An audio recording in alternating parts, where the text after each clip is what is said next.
Welcome to the Polytechnic University of the Philippines, the country's first Polytechnic U.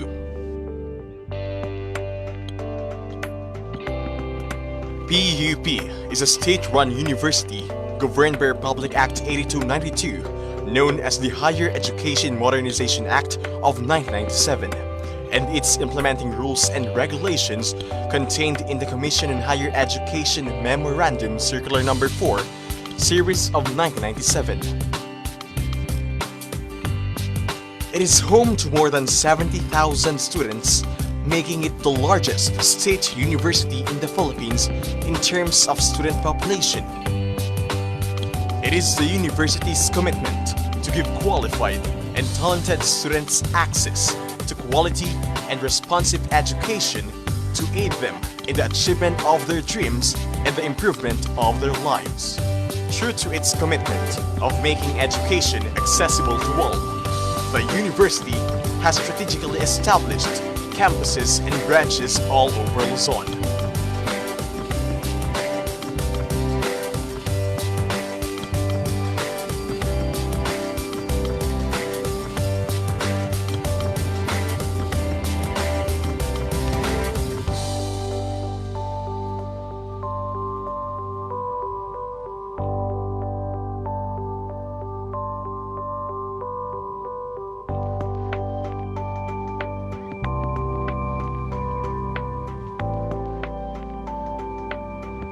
PUP boasts of its roster of 1,483 full-time and part-time faculty members and 707 administrative employees.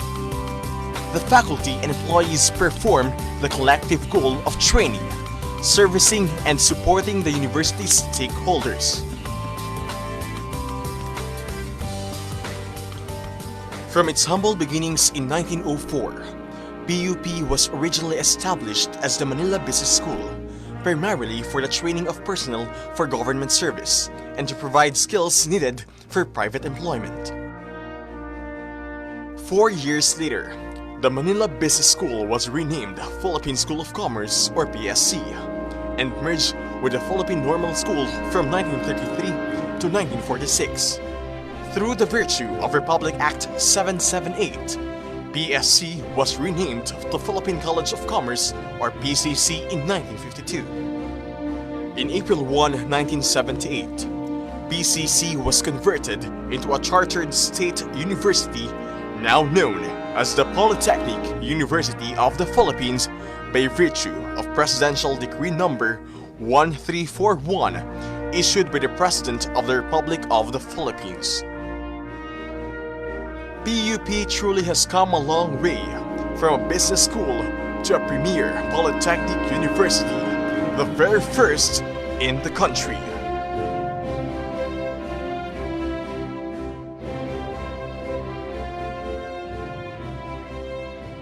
Every year, around 50,000 graduating high school students, mostly from economically challenged families, take the Polytechnic University of the Philippines College Entrance Test or PUP set and hope to become one of the 10,000 who will be given a chance to be new PUPians. At present, the university offers more than 80 programs in the graduate and undergraduate levels with its strategic direction of making the colleges vertically articulated. Graduate School, College of Accountancy and Finance, College of Arts and Letters, College of Architecture and Fine Arts, College of Business Administration, College of Communication, College of Computer and Information Sciences, College of Education, College of Engineering, College of Law, College of Political Science and Public Administration, College of Social Sciences and Development, College of Science, College of Tourism, Hospitality and Transportation Management, College of Human Kinetics, Institute of Technology. PUP further strengthens its open university system through expanded tertiary education equivalency and accreditation program And the non-traditional system program. It caters to borderless educational system that aims to reach many learners as possible. For more than a century of existence, countless outstanding achievements have raised PUP to the level of a national comprehensive university.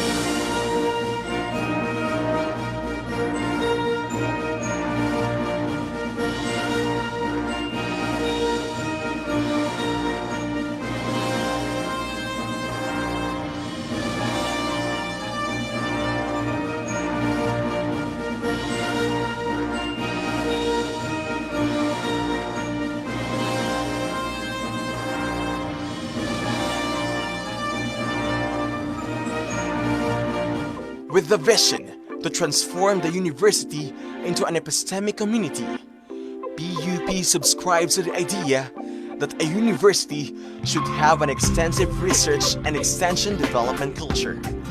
Proof to this are numerous research undertakings of the university.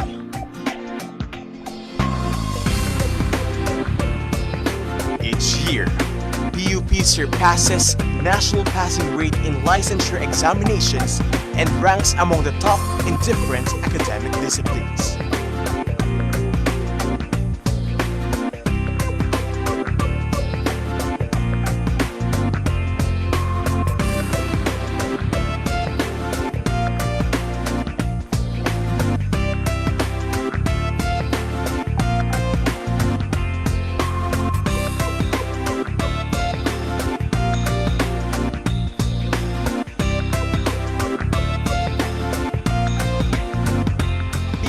Has also institutionalized academic exchange and international cooperation with various countries all over the world through its Office of International Affairs.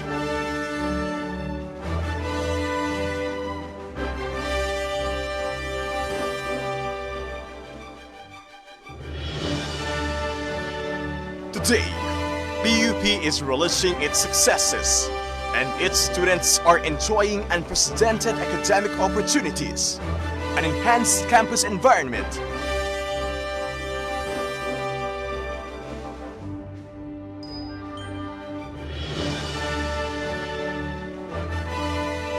upgraded colleges, state-of-the-art technology, and nationally and internationally recognized programs. It has gone far from what it was more than a century ago. This is mainly due to the support given by the government, the PUP community, and its benefactors.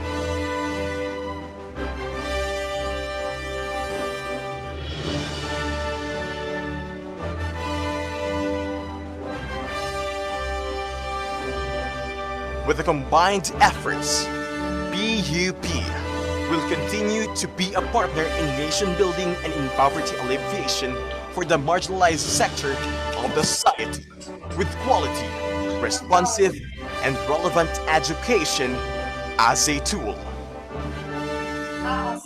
PUP, the country's first polytechnic university.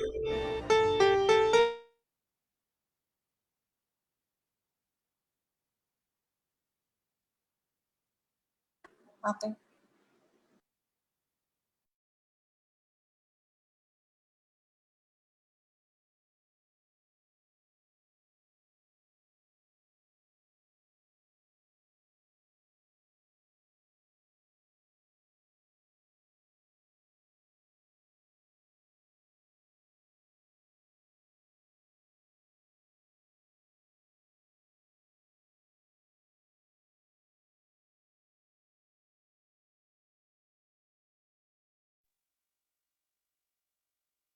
We will be starting in 2, 3, 2, 1.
Noon pa man, malaki na ang naging bahagi ng mga kababaihan sa lipunang Pilipino.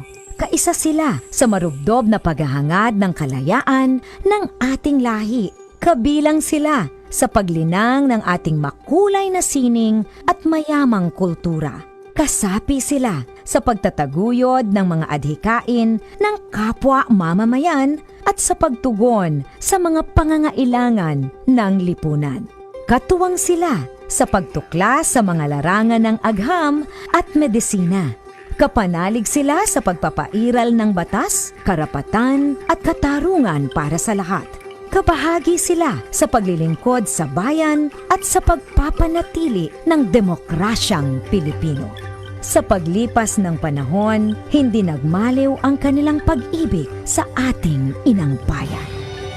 Mga kababayan, ito ang alay ng mga kababaihang Pilipino para sa bayan. Tumayo po tayong lahat at sabay-sabay nating awitin ang pambansang awit ng Pilipinas. Ayaw magiliw, pero sa silanganan, alam ng puso, sa dilim mo'y buhay. Lupang hiniram, gulatan ng mag-ibig, sa manlulupin, di ka masisingil. Sa lahat ng tulog, sa sigal at sa lalim mong bahag, naginanang tula at awit sa paglayang minamahal. Ang isang ng patawad mo'y kalupay na naglilimig.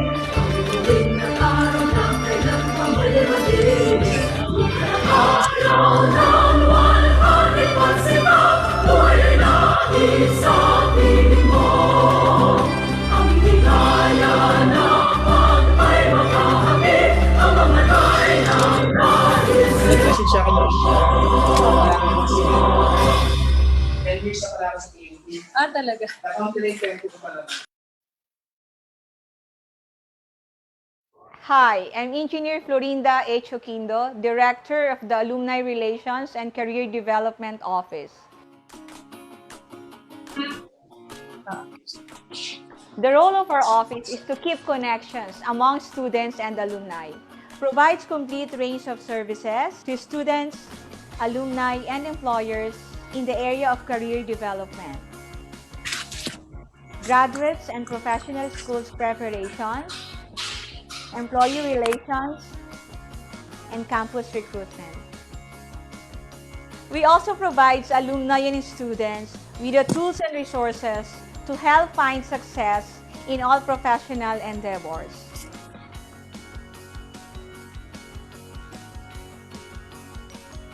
To all freshmen, please come and visit us. Our office is located at N209 North Wing, 2nd floor.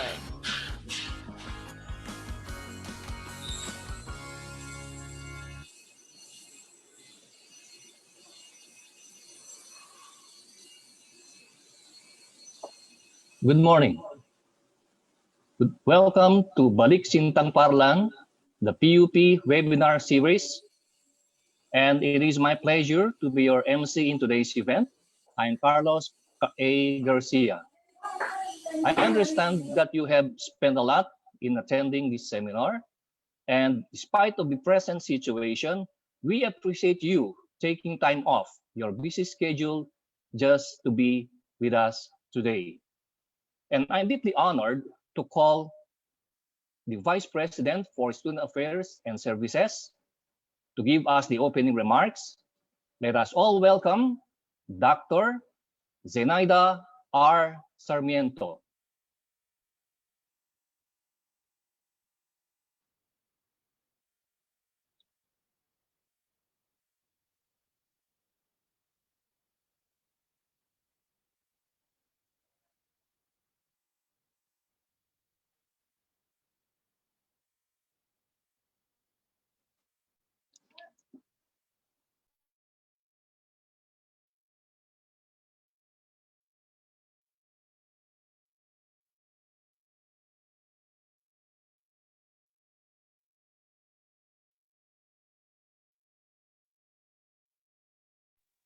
May I just remind everybody to please keep in touch with us. I understand we have a lot of, we have two speakers that are real expertise in their field of endeavor. I understand that you will really learn a lot from our speakers.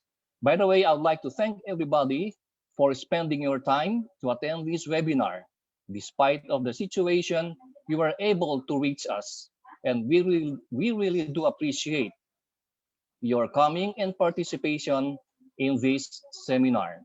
I always remind people, my family, and everybody that despite of this pandemic, the moment we wake up in the morning, we have to thank God because we are still alive and kicking.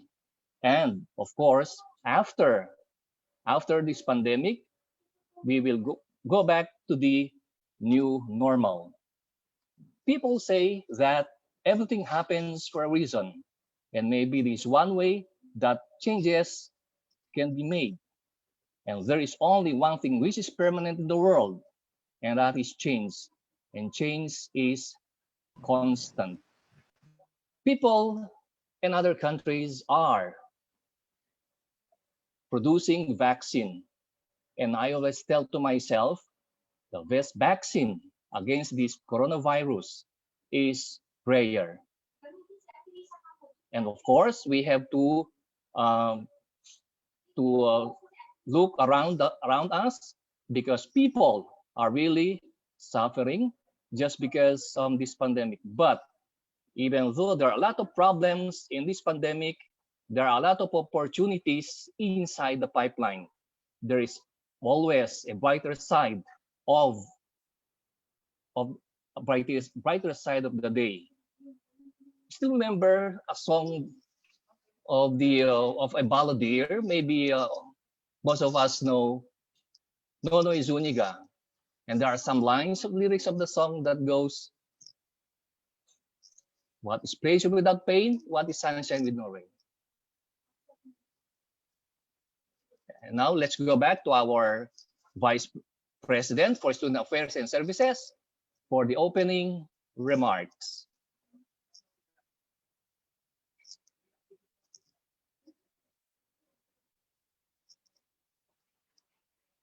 While we are waiting for our Vice President, again, may I just remind everybody to get in touch with us at FB page PUP Alumni.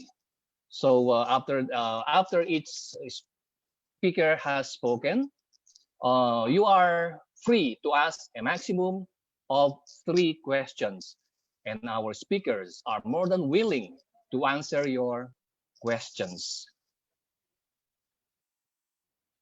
Of course, the topic will be discussed are really vital importance in our daily lives. And of course, we have a series of seminar, and after this seminar, we will inform you on what will be the next topics that would be discussed. And of course, by the way, the Christmas Day is coming. I think more than 80 days, and we will be, despite of this pandemic, we can be rest assured that we will be enjoying this Christmas. Maybe our Christmas is similar with the Christmas in other countries. We all know that the most enjoyable and happy and jubilant Christmas is in the Philippines. Maybe this time in the Philippines, we'll be having a Christmas similar to other countries, like, for example, the United States, wherein people are only having their parties inside their homes, and all establishments, restaurants, and other activity centers are closed. So we are quite lucky that we are in the Philippines, that we enjoy the Christmas season. But you might be wondering why foreigners are, especially the Western and the European countries, including the Asian countries, are going or visiting the Philippines during Christmas. It reminds me of my sister. and she told me that she wanted to have a vacation here in the Philippines, but she's not being allowed to take a leave for the month of November, December, and January. And that is the peak season in that country, in the United States. But what is my point here? The point here is that we must thank God for everything and for the blessings that we are receiving in our everyday lives. Because through the blessings, we will be having a very happy life. And now, before we continue, let me give a gentle reminder on virtual etiquette. A gentle reminder. Please keep your microphones on mute. Interact with us through the chat box. And of course, after the virtual etiquette, we'll be having the insights on participating in today's seminar. Our webinar has 2 sessions. The first session will be Politics in Administration in Time of Pandemic, LGU, in focus. Our second session will focus on Data Privacy Act of 2012, Educator's Guide to Personal Data Privacy. Attendees will be given the opportunity to ask questions at the end of each session. Attendees via Zoom may use the chat box located at the lower part of the screen. Kindly type your name, for this shall serve as our cue for the open forum at the end of each session. Attendees via Facebook live stream, YouTube, live screen may send their questions, comments using the comment section. Digital certificate will be released 2 to 3 weeks after the conduct and be given to those who attended and participated, as well as who accomplished the evaluation form given at the end of each session. The link of the evaluation form will be flashed in the comment box during or after the conduct. It will also be posted on our FB page.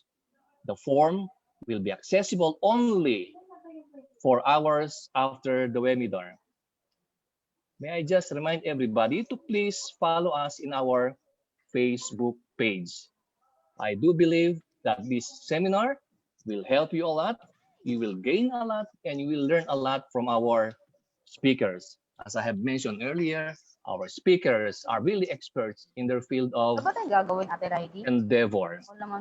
Now, so we will be having the series, but this is of course the first series of the incoming series. Now, so we have, as I have mentioned earlier, that October 5 is the opening of classes, and there are really some coping mechanisms in order to cope with the present situation. Now, there are a lot of people who are having qualms that, of course, we have to make some adjustments, the face-to-face, and of course, the virtual or the online or the blended learning. And of course, for every change, there are some adjustments. Now, in the academy today, as we all know, that gadgets are very important. You can learn at home. Students can learn at home, as well as they are being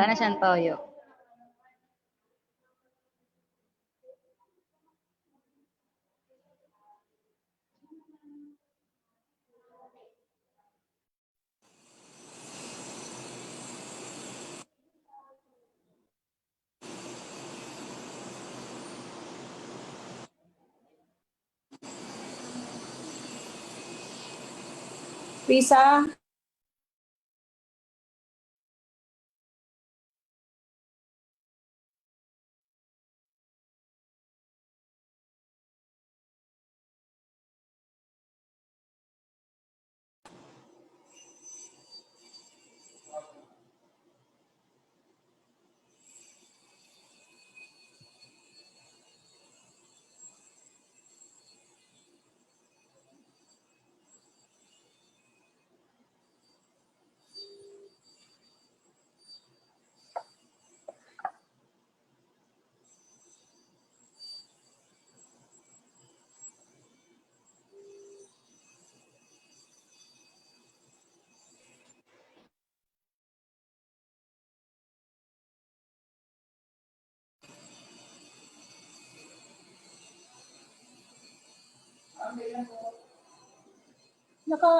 Sinabi na ba?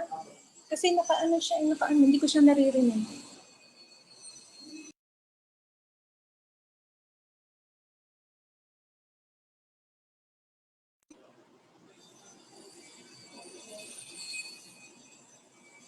Is it my turn? I cannot hear you, Sir Carlos. Introduce again the Vice President for Student Affairs and Services. Let us all welcome Dr. Zenaida R. Sarmiento. Okay, thank you very much, Sir Carlos. A pleasant morning to everyone. I welcome all of you to this very first BALIK Sintang Paaralan PUP Alumni Webinar Series. This project was conceptualized by our dear President, Dr. Manuel M. Muhi, and it is obvious that he really wants our alumni to go back to our Sintang Paaralan. I commend our organizer, the Director of ARTDO, ABP SAS Engineer Florindo and her staff for all the preparations to make this webinar a reality. Good morning to our Dean, CPSPA Dean. Are you there, Dr. Tony O'Malley? Faculty members, alumni, and students. Again, good morning and welcome to this webinar. So we are blessed because we have two alumni with us this morning. And I know that we would be excited to hear from them. So Dr. Edwin Chinel Monares, I think I know him, no? And Atty. Ronald Santiago. So they are recommended to be our speakers for this first series of webinar, which I learned this is a whole year round. So we would be expecting to meet a lot of alumni and alumnae for the whole school year or for the next, maybe hanggang school year 2021-2022. So we are happy and proud of what you have become, Dr. Monares and Atty. Santiago.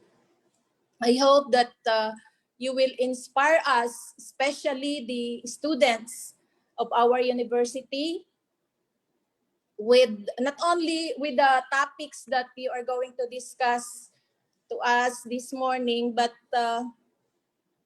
with your success stories and best practices. Kayo din po ba ay naka-experience kumain ng unlimited lugaw sa Teresa? At kayo din po ba ay nag-enjoy ng pewa? At kung ano-ano pang known dito sa ating Sintang Paaralan. So, I hope na ma-inspire nyo ang ating mga students. So, I will not be getting much of your time. I know everyone is excited to listen to you. Again, welcome to this seminar. And may this be a fruitful day for all of us. God bless us all. Thank you for listening.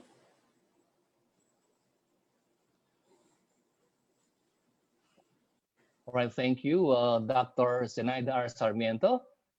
our Vice President for Student Affairs and Services. And now, may I have again the privilege to call our first speaker for today's webinar. His topic would be Politics in Administration in the Time of Pandemic, LGU in Focus. He's a graduate of Doctor in Public Administration and Bachelor in Political Science. He's the Provincial Administrator, Province of Capiz, Head Hospital Management Section, Province of Capiz, President and CEO, Global Zenith Research and Consulting Incorporated, and of course, the National Executive Director, Save Me Movement Incorporated. And now, may I have the honor to introduce our first speaker for today. He's no other than Dr. Edwin Chinel Monares. Good morning po. So I'll just fix this presentation.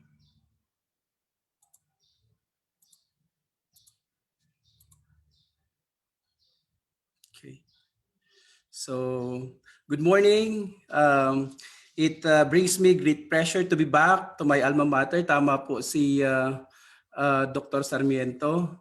Tayo din po ay mula 1987 hanggang 1992 at mula 1992 hanggang 2018 tayo po ay bihasa dyan sa Teresa at pagkain ng unlimited lugaw, mga kwek-kwek at marami pa pong iba.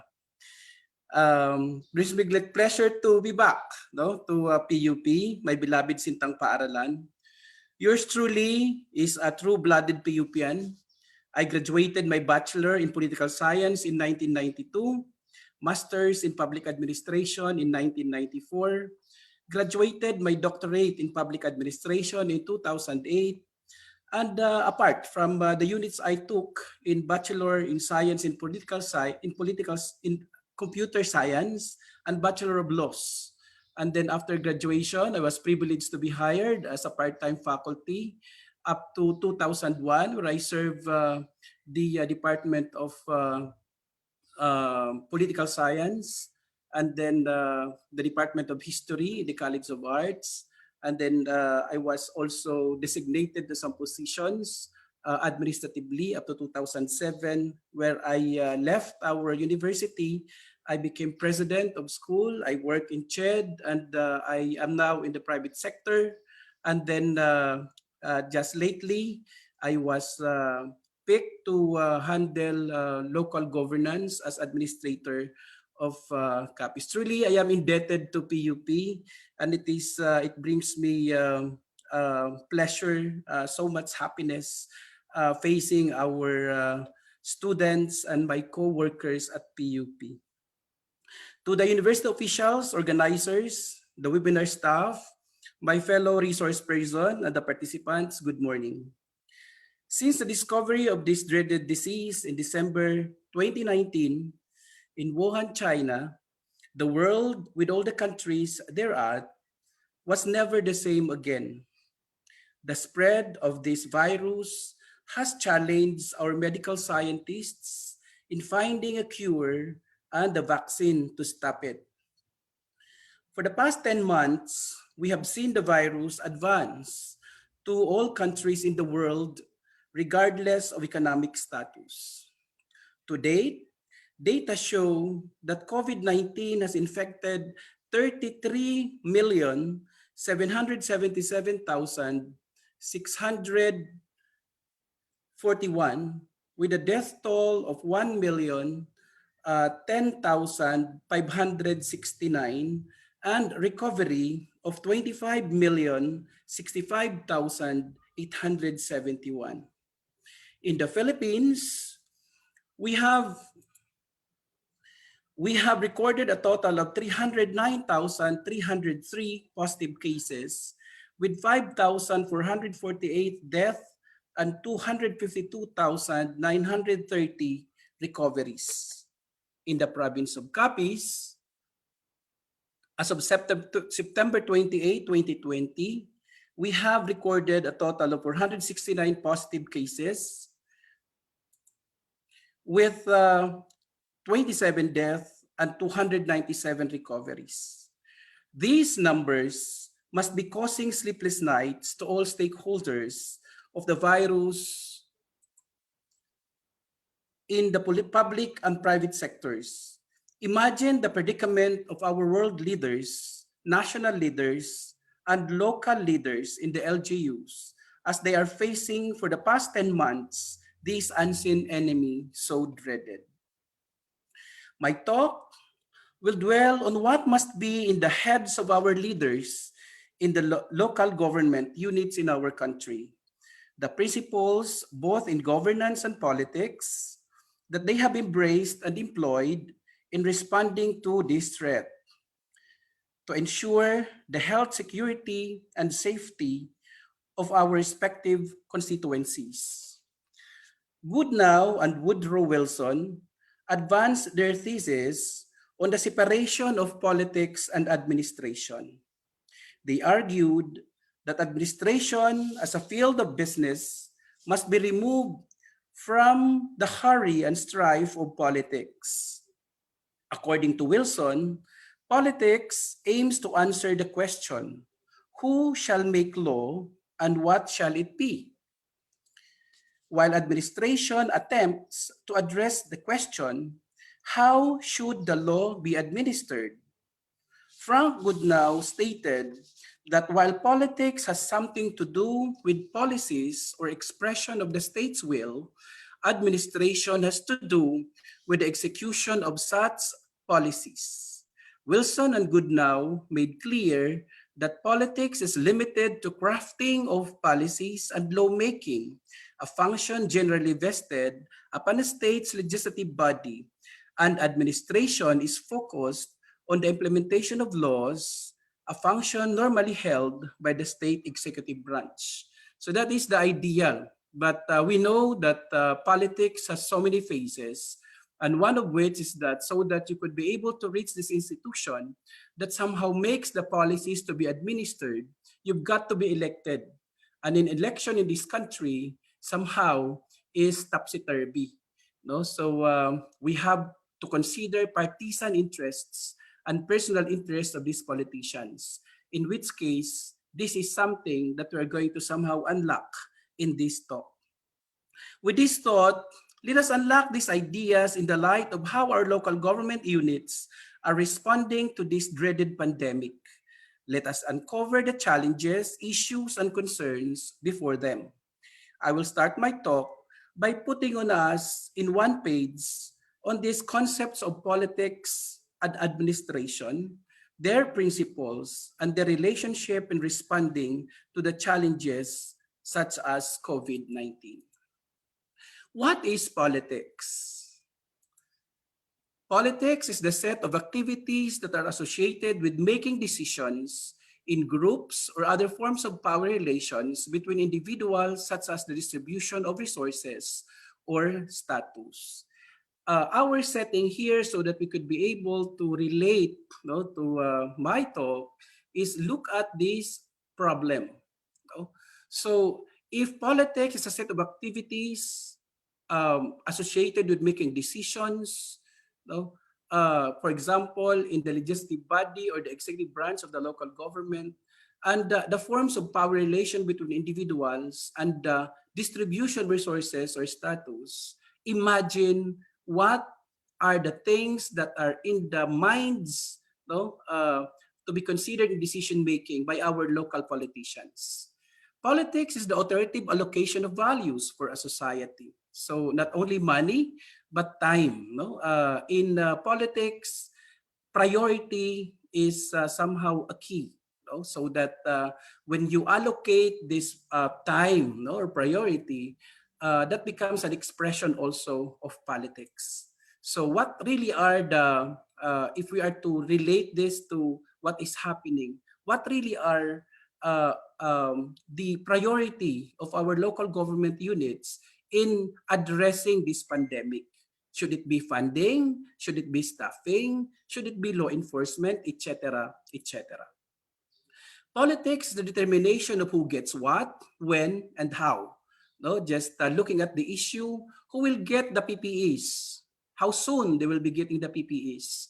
Who will be getting the first crack to a seat or to a bed in the TTMF or in a local quarantine facility? When? Where are we going to somehow allow our LSIs, our the local stranded individuals, our ROFs, the returning overseas Filipinos, and how are they going to be treated? So this is somehow a question of politics because it involves a lot of policy determination. Politics is a distinctive form of rule whereby people act together through institutionalized procedures to resolve differences, to conciliate diverse interests and values, and to make public policies in the pursuit of common purposes. So on the acts of our local government units in facing this pandemic, so we look at how somehow the policies which are in the minds that somehow are being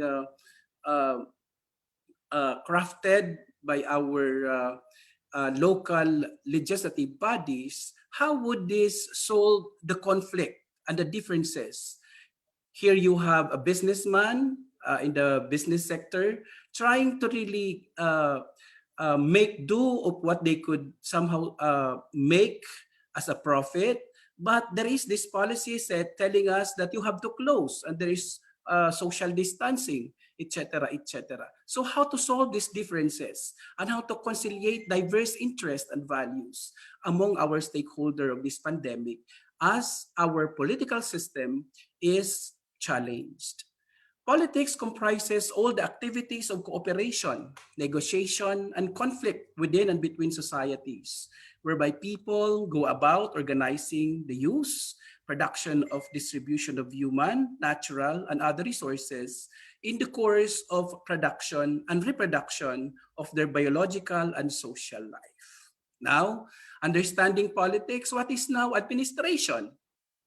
This is my major, no, in my masteral and in my doctorate. Public administration is the implementation of government policy. So here you go. Now, under a strict understanding of the relationship between politics and administration, politics is the one that sets, no, the rules and the things to be done, and administration is that domain where these people under this under administration will be the one to implement these policies created by our politicians, and also an academic discipline that studies this implementation and prepares civil employees for working in the public service. Public administration is the management of public programs. It is the translation of politics into the reality that citizens see every day. Public administration is the exercise of responsibility for putting rational actions in the implementation of the policies and programs of governments. Standalone, as my topic, the local government units. Specifically, it is the planning, organizing, directing, coordinating, and controlling of government operations. Now, let us be clear about the relationship of politics and public administration. So politics and administration. Politics, the domain is policy making. The domain of administration is policy implementation. Politics determines the value and appropriate it. Administration distribute the value and the experience. So politics provides for the reason and administration provides for the action. And there it goes. People, the citizenry or the constituencies who are supposed to be the recipient of politics and administration or politics in administration, whatever you want that equated, is at the middle of it, at the receiving end of it. So, what are the principles of politics?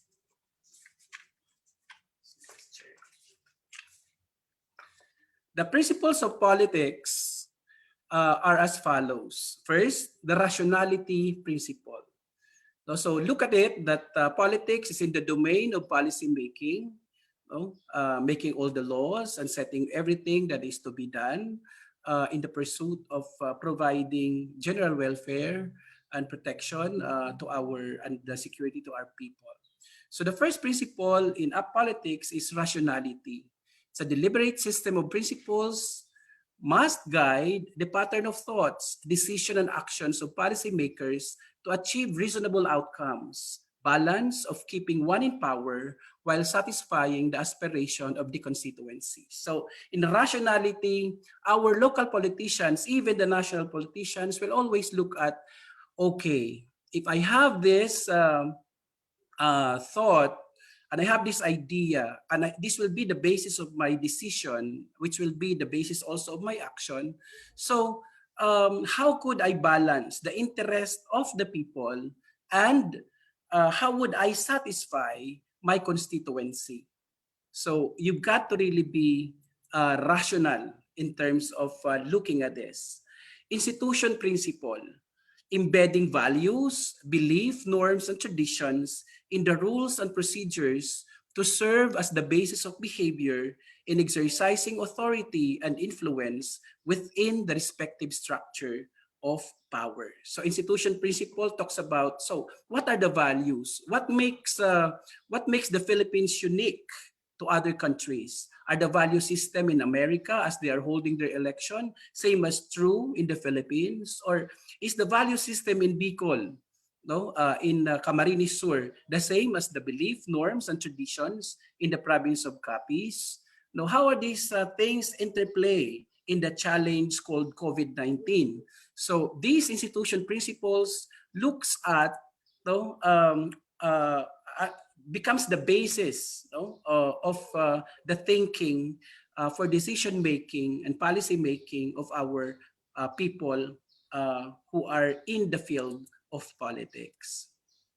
Collective action principle, the pooling of resources and coordination of efforts and activity by a group of people to achieve a common goal.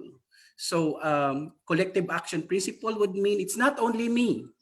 When the governor, the mayor, or the barangay captain considers an idea and somehow deciding to make it a matter of policy that should be implemented to the constituency and within the area of their political jurisdiction, is this collective? That answer of how are they going to pool all the resources? Of the barangay to the municipality, then and city, and then to the province, and then coordinating all of these effort of all elected officials in the local level, that is the barangay, the municipality, the city, and then the province, and somehow even coordinating it externally, those that are not in the local government unit.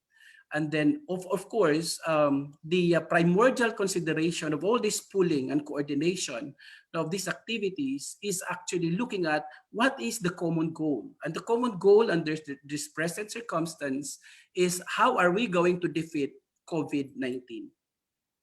Policy principle, thoughtful statement of intents, which is the basis of subjective or objective decision-making, are implemented following defined procedures or protocols to satisfy institutional and individual aspirations. So this policy, this principle talks about how are you going to state the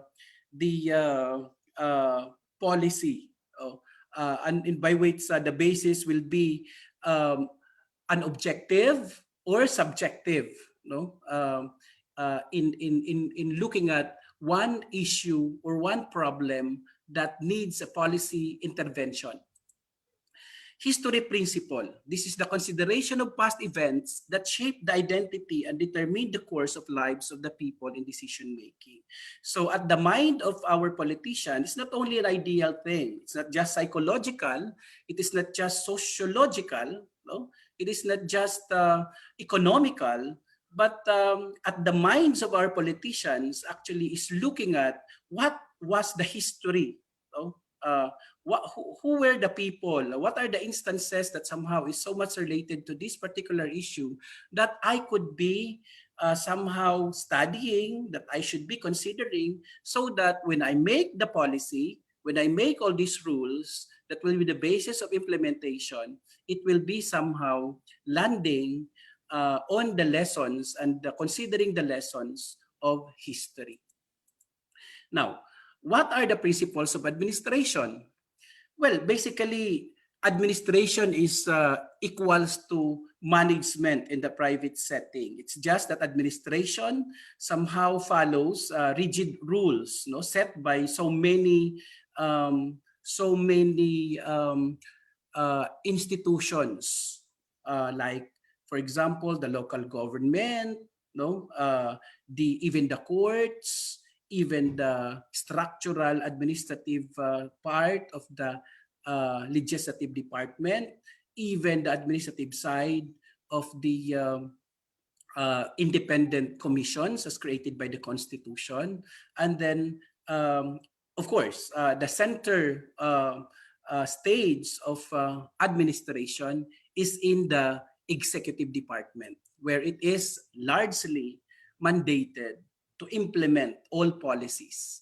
So administration follows these principles of planning, ensuring that there is unity, discipline, anticipation, activity, order, needed resources in all facets of action. So just imagine, no, my governor represents the politics side, no, and the SP, and I am the provincial administrator.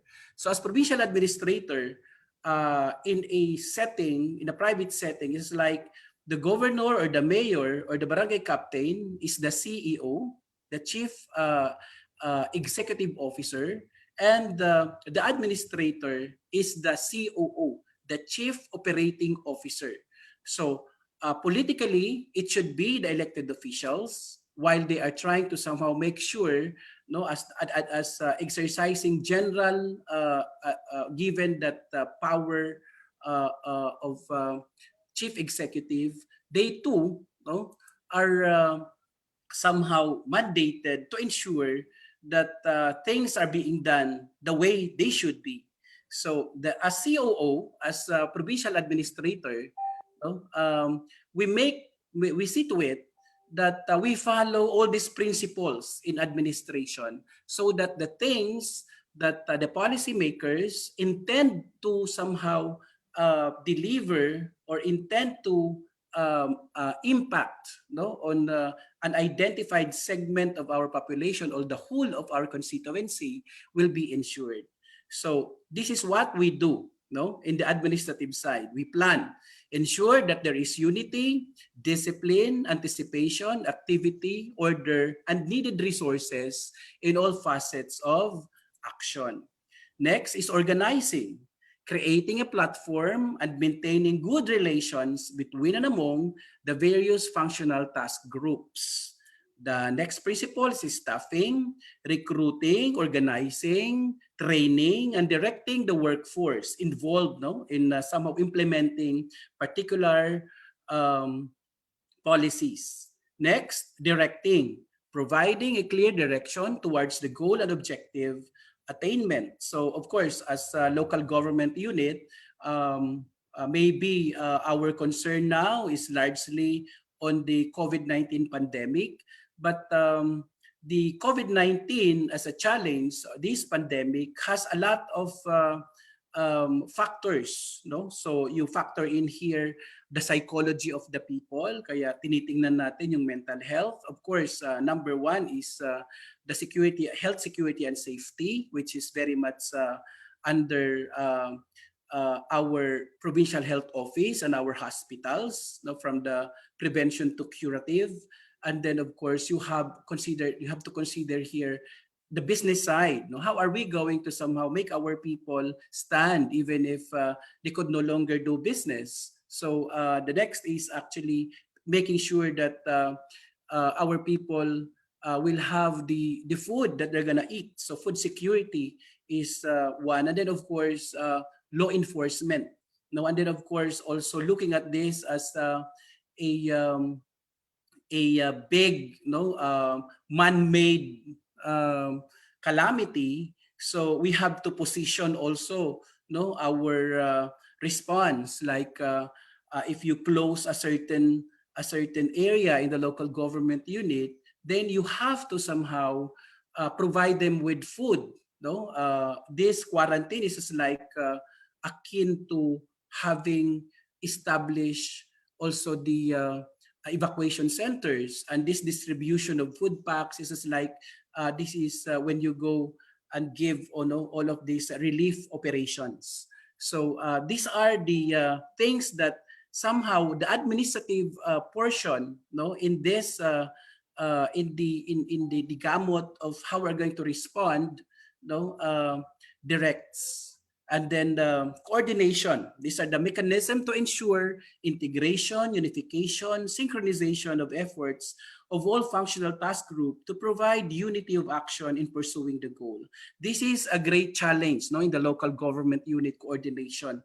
Coordination in the level of between the executive and legislative that becomes more complicated when you don't have the governor don't have the majority, like in the province of Capiz, where the governor won as independent, so no party. So vice governor and then lahat ng board members, lahat ay kabilang partido. So ang aming budget ng 2020 ay inipit at naipasa lang noong March. So it is a classic first case in the province of an enacted budget.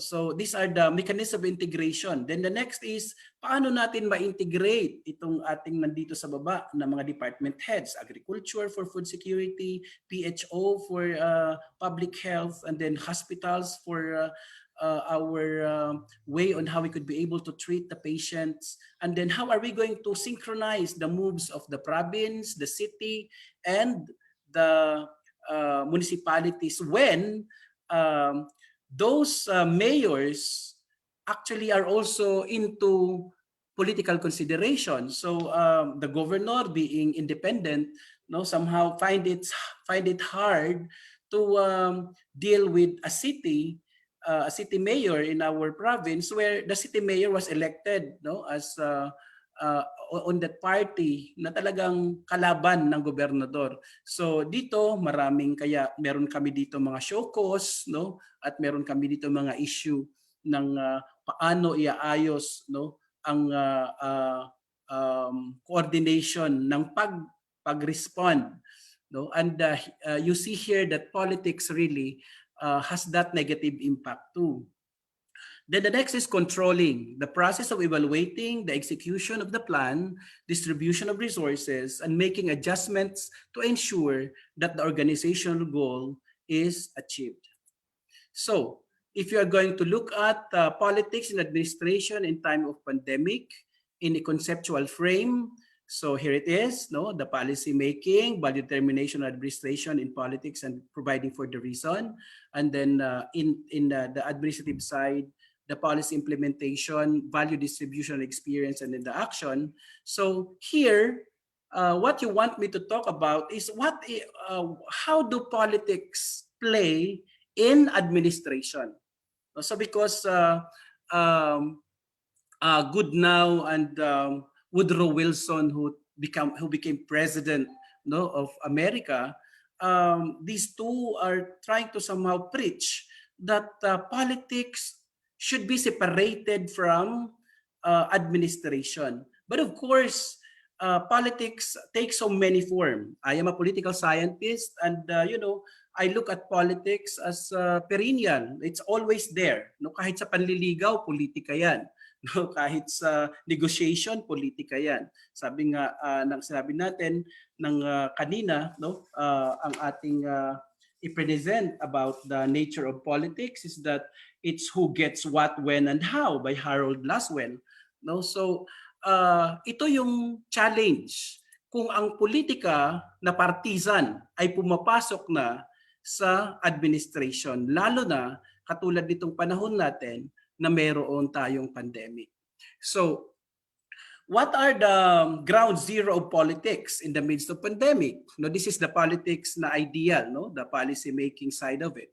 So the policy determination is is one great consideration, so that we could be able to somehow be familiar and be abreast with the national policy making processes and the national policies that are made. So we look at here Congress passing already, Bayanihan Act 1 and Bayanihan Act 2. These are becomes the basis of how we're going to somehow manage our response to COVID-19, as much as largely funding and focus are concerned. No, and then the executive, largely the nitty-gritty of how these policies will be made is somehow made by the IETF. No, this is a group of officials in the national level, including some outside the non-government sector, that actually are into looking at and setting the guidelines, the general policies and guidelines as to how are we going to approach, in the national and the local level, our ways to respond to this pandemic. The other one in the policy determination is the local policy making. Sa local policy making, we have the provinces headed by the governor and a separate sangguniang panlalawigan. And then we have our city, again separated, the executive and the legislative, which is the sangguniang panglungsod. And then we have the municipalities with the executive headed by the mayor. And then again, with a separate, but observing the separation of powers principle, but working together with the municipal council. And then we have the barangay, down the line, that also are to respond to this pandemic in terms of policy setting. And then the resource allocation. So what is the politics, in dividing those things that are given by the national, funded by the national government?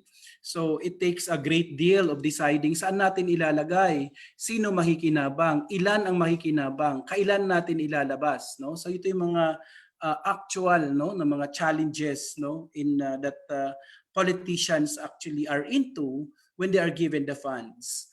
Remember that as politicians, they are balancing, the public good and their re-electability.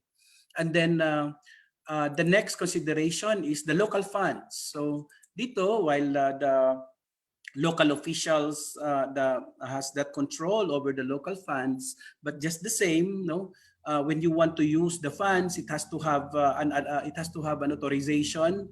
If it is something that is realignment or a supplemental budget, the executive cannot just use it without the approval of the sangguniang panlalawigan or the sangguniang concerned down the line.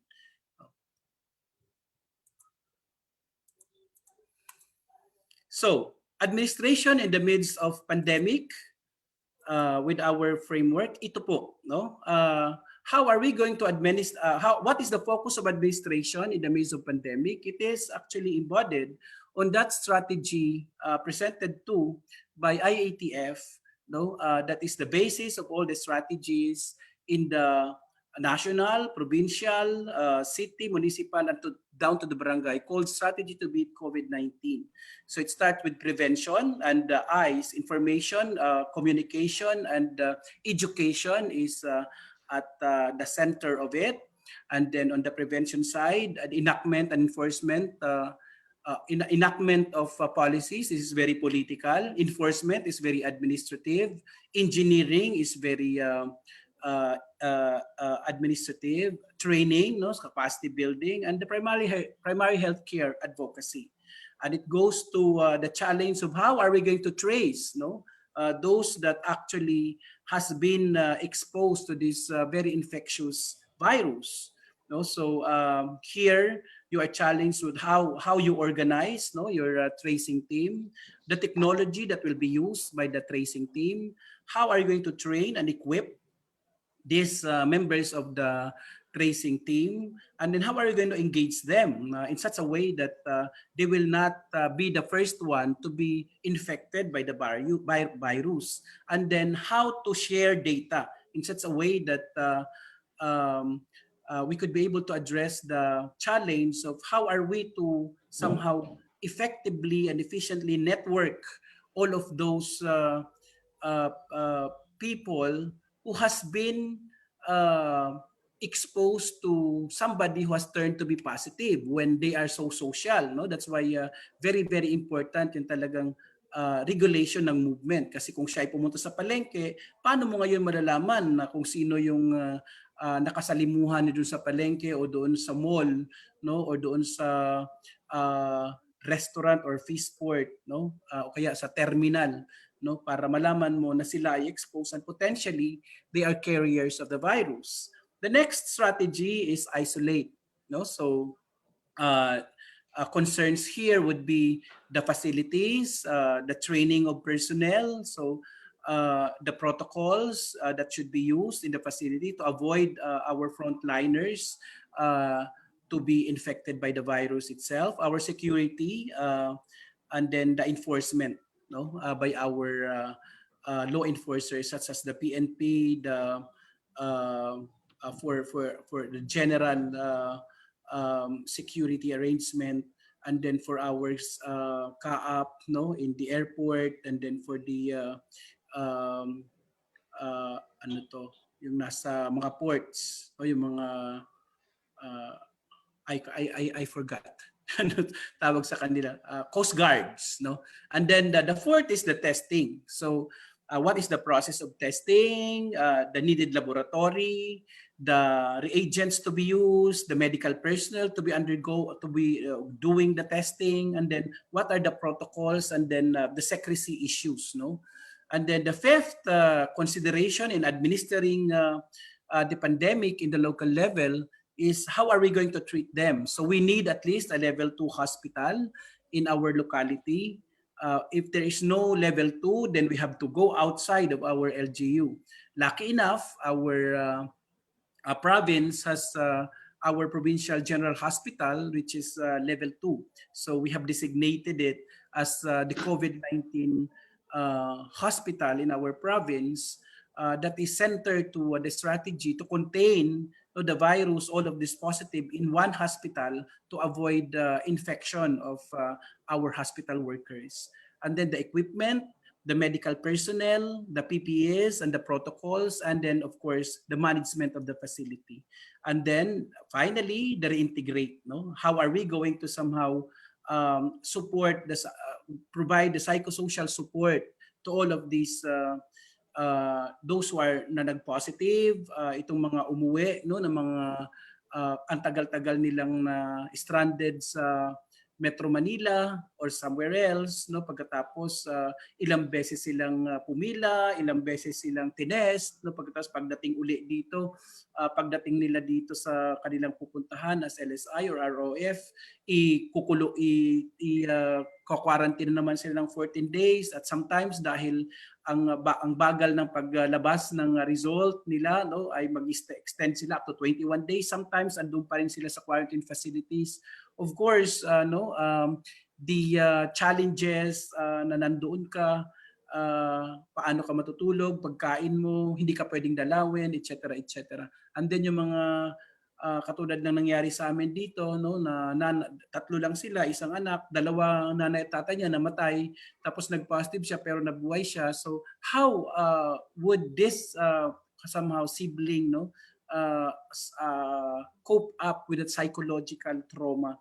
And then the socio-economic support, kasi talagang ang ating like mga nag-uuwian po natin ngayon ng mga ROF, returning overseas Filipinos, halos naubos na yung kanilang mga ipon, at normally utang pa yun, karamihan sa mga bago lang na nakaalis tas pinauwi. So they really are hard, no, they really are facing so hard the situation in dealing, no, personally the impact of COVID-19. So what are the challenges and issues and concerns in responding to the virus? Communication. Very, very important. On manners of how we could be able to make people understand the nature of the virus. How are they going to somehow relate to themselves that they need to wear the face mask, and they need to wear the face shields, and they need to really avoid public places, and do not attend public gatherings, and then wash their hands, and so forth and so on. The next is the challenge in terms of capacity and capability. Of course, our hospitals and our public health system, even our local organizational structure does not provide for this, no, as big as this challenge. So the structural challenge is really evident. And then funds, no. So how are we going to fund this? Of course, there are already this pandemic brought about some changes. Truly, it's a game changer that it has liberalized even the use of funds, that the 20% can be used somewhere else, and then the 5% can be used somewhere else. The MOE can be used somewhere else. So that's given a liberal and somehow a bit of freedom in terms of how to use the funds in the local level, to address this pandemic. Then the policies. What are the policies that should be somehow promoting alignment and coordination among stakeholders in the politics and administrative side, and then the law enforcement? And then, of course, the knowledge of our people in handling, the knowledge of our people in understanding the virus, and then the knowledge of those that are technical in terms of how they are going to somehow address and perform their function as a frontliner, and then the skills that should be used somehow. For example, even the policeman has to be told on how to somehow deal with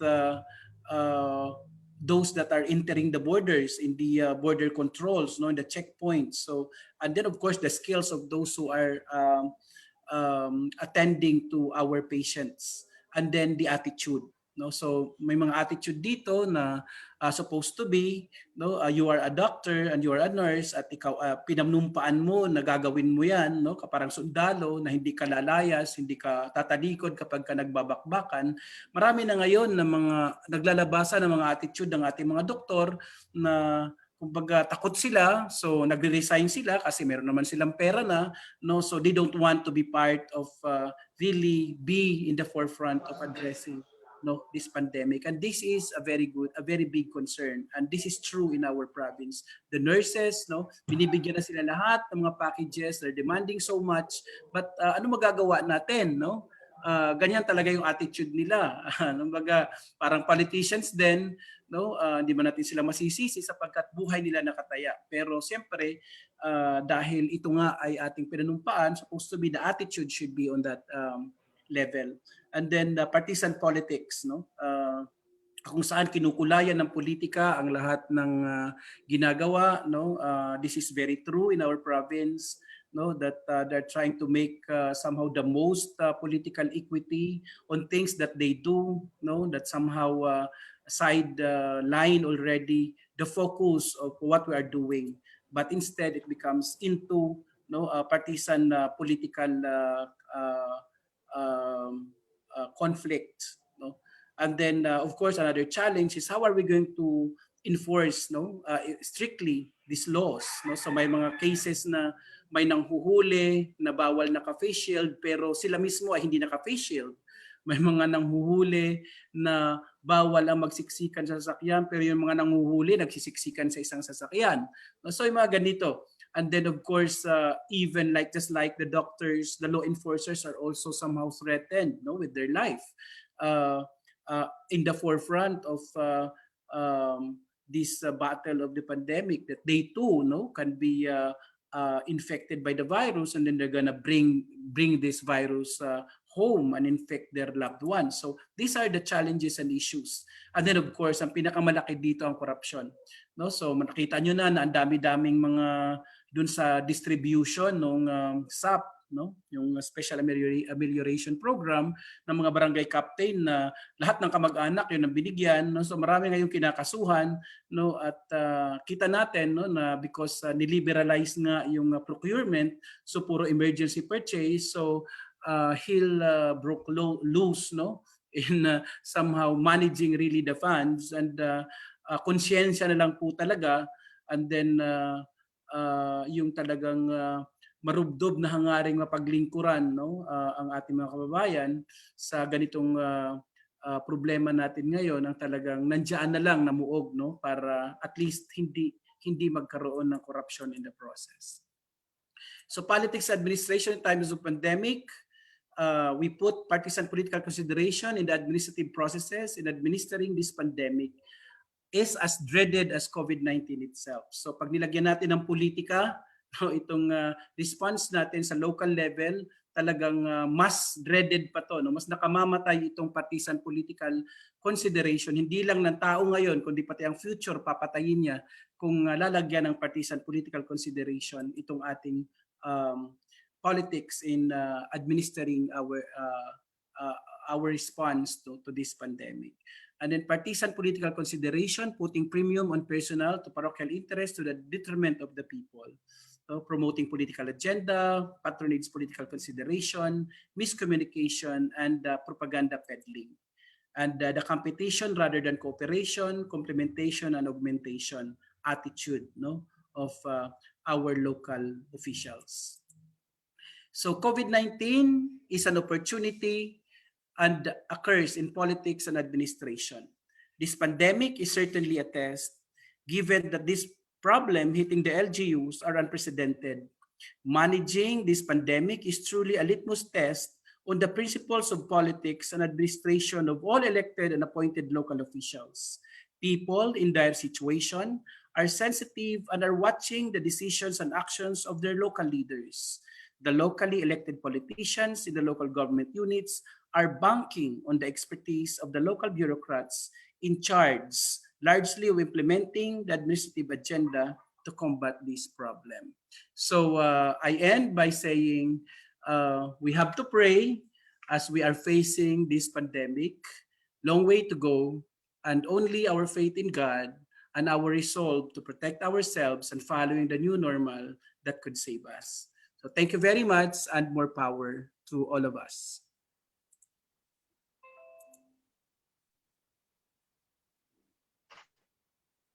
All right, thank you very much, Dr. Edwin Chinel Monares. And now, dear participants, the floor now is open for your questions. As I have mentioned earlier, that we will be having a maximum of 3 questions.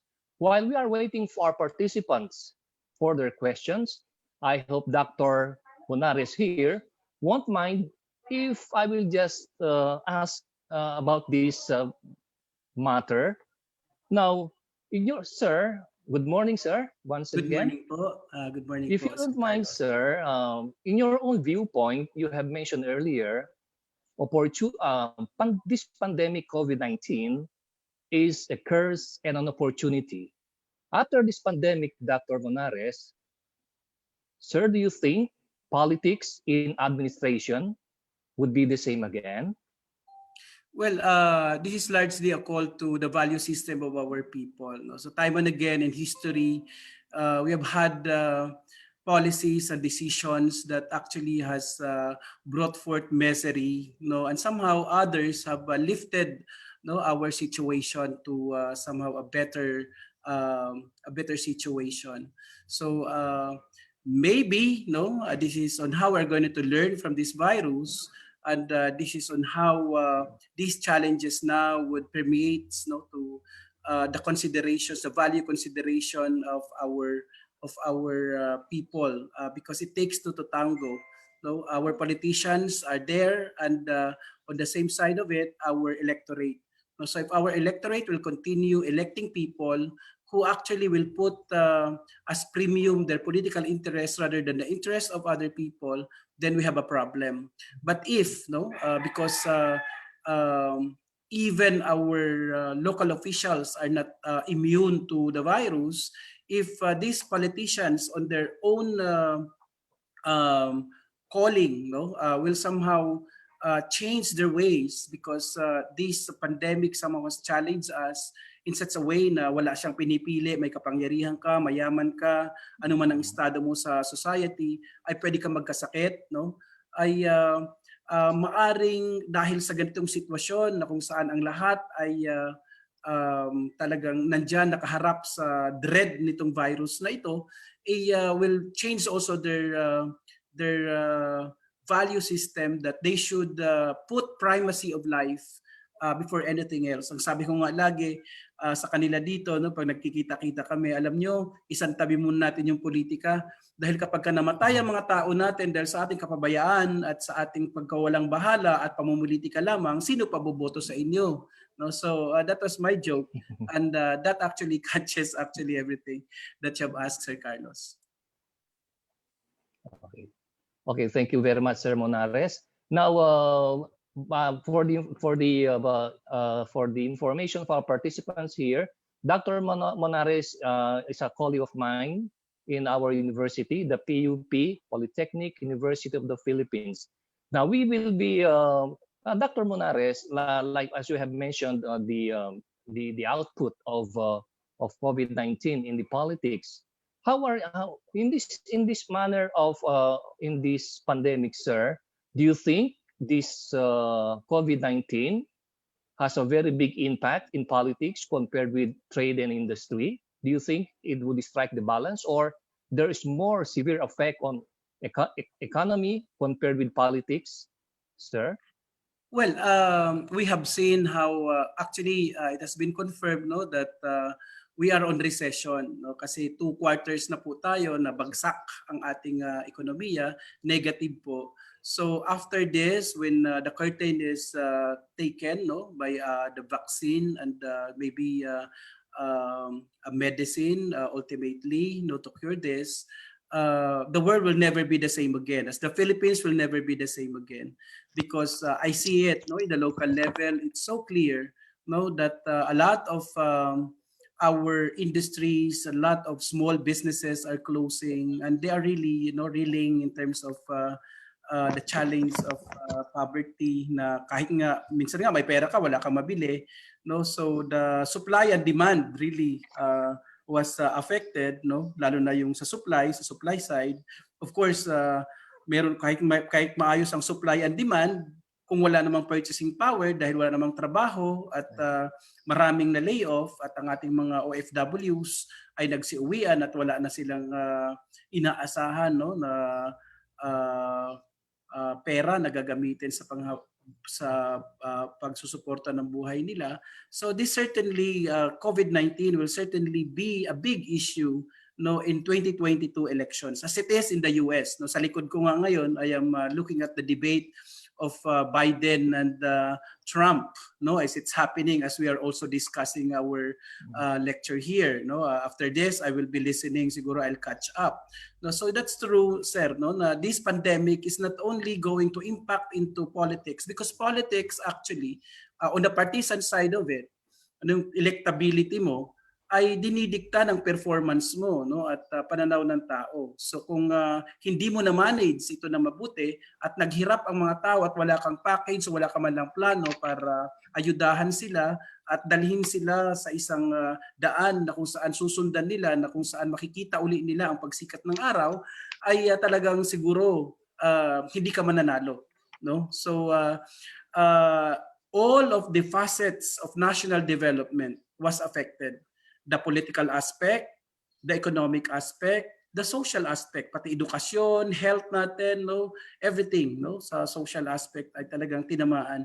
At even the spiritual and moral aspect, sa impact ng virus na ito, na kung saan ang mahal-mahal ng bayad mo, kasi kapag nagkaroon ka ng sakit na related dito, sa COVID-19, suspect ka kaagad at ang mahal ng mga gamot, so mayroon nga dito sa amin, masaklap, you are treated just like a suspect, so lahat ng gamot you'll be treated like a positive.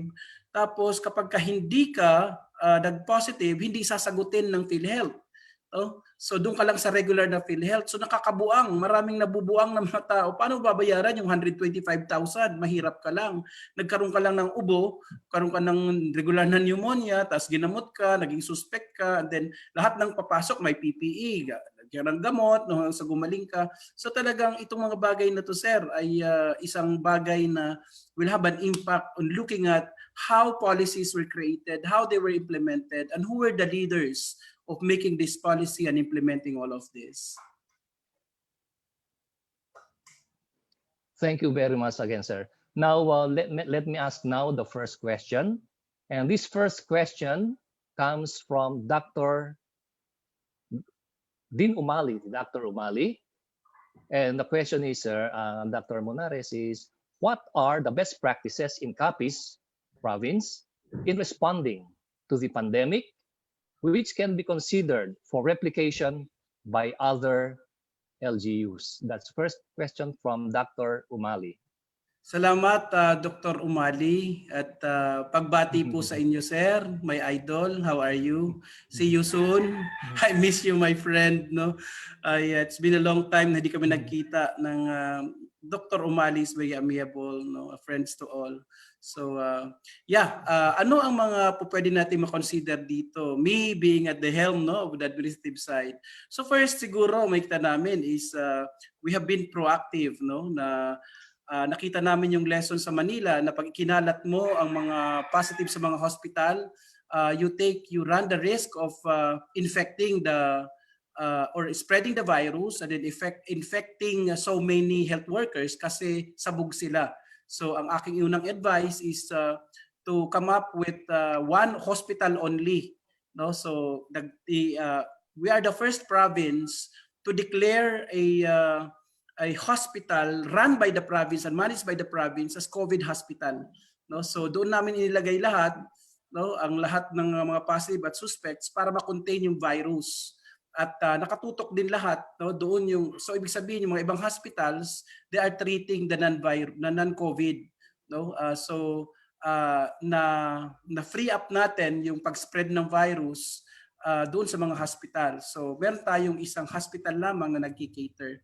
Pangalawa ay talaga pong pinukpok natin na ang lahat ng mga local officials ay sumunod doon sa DILG directive na magkaroon ng mga step down or magkaroon ng temporary treatment and monitoring facility, yung mga TTMF, up to the barangay levels.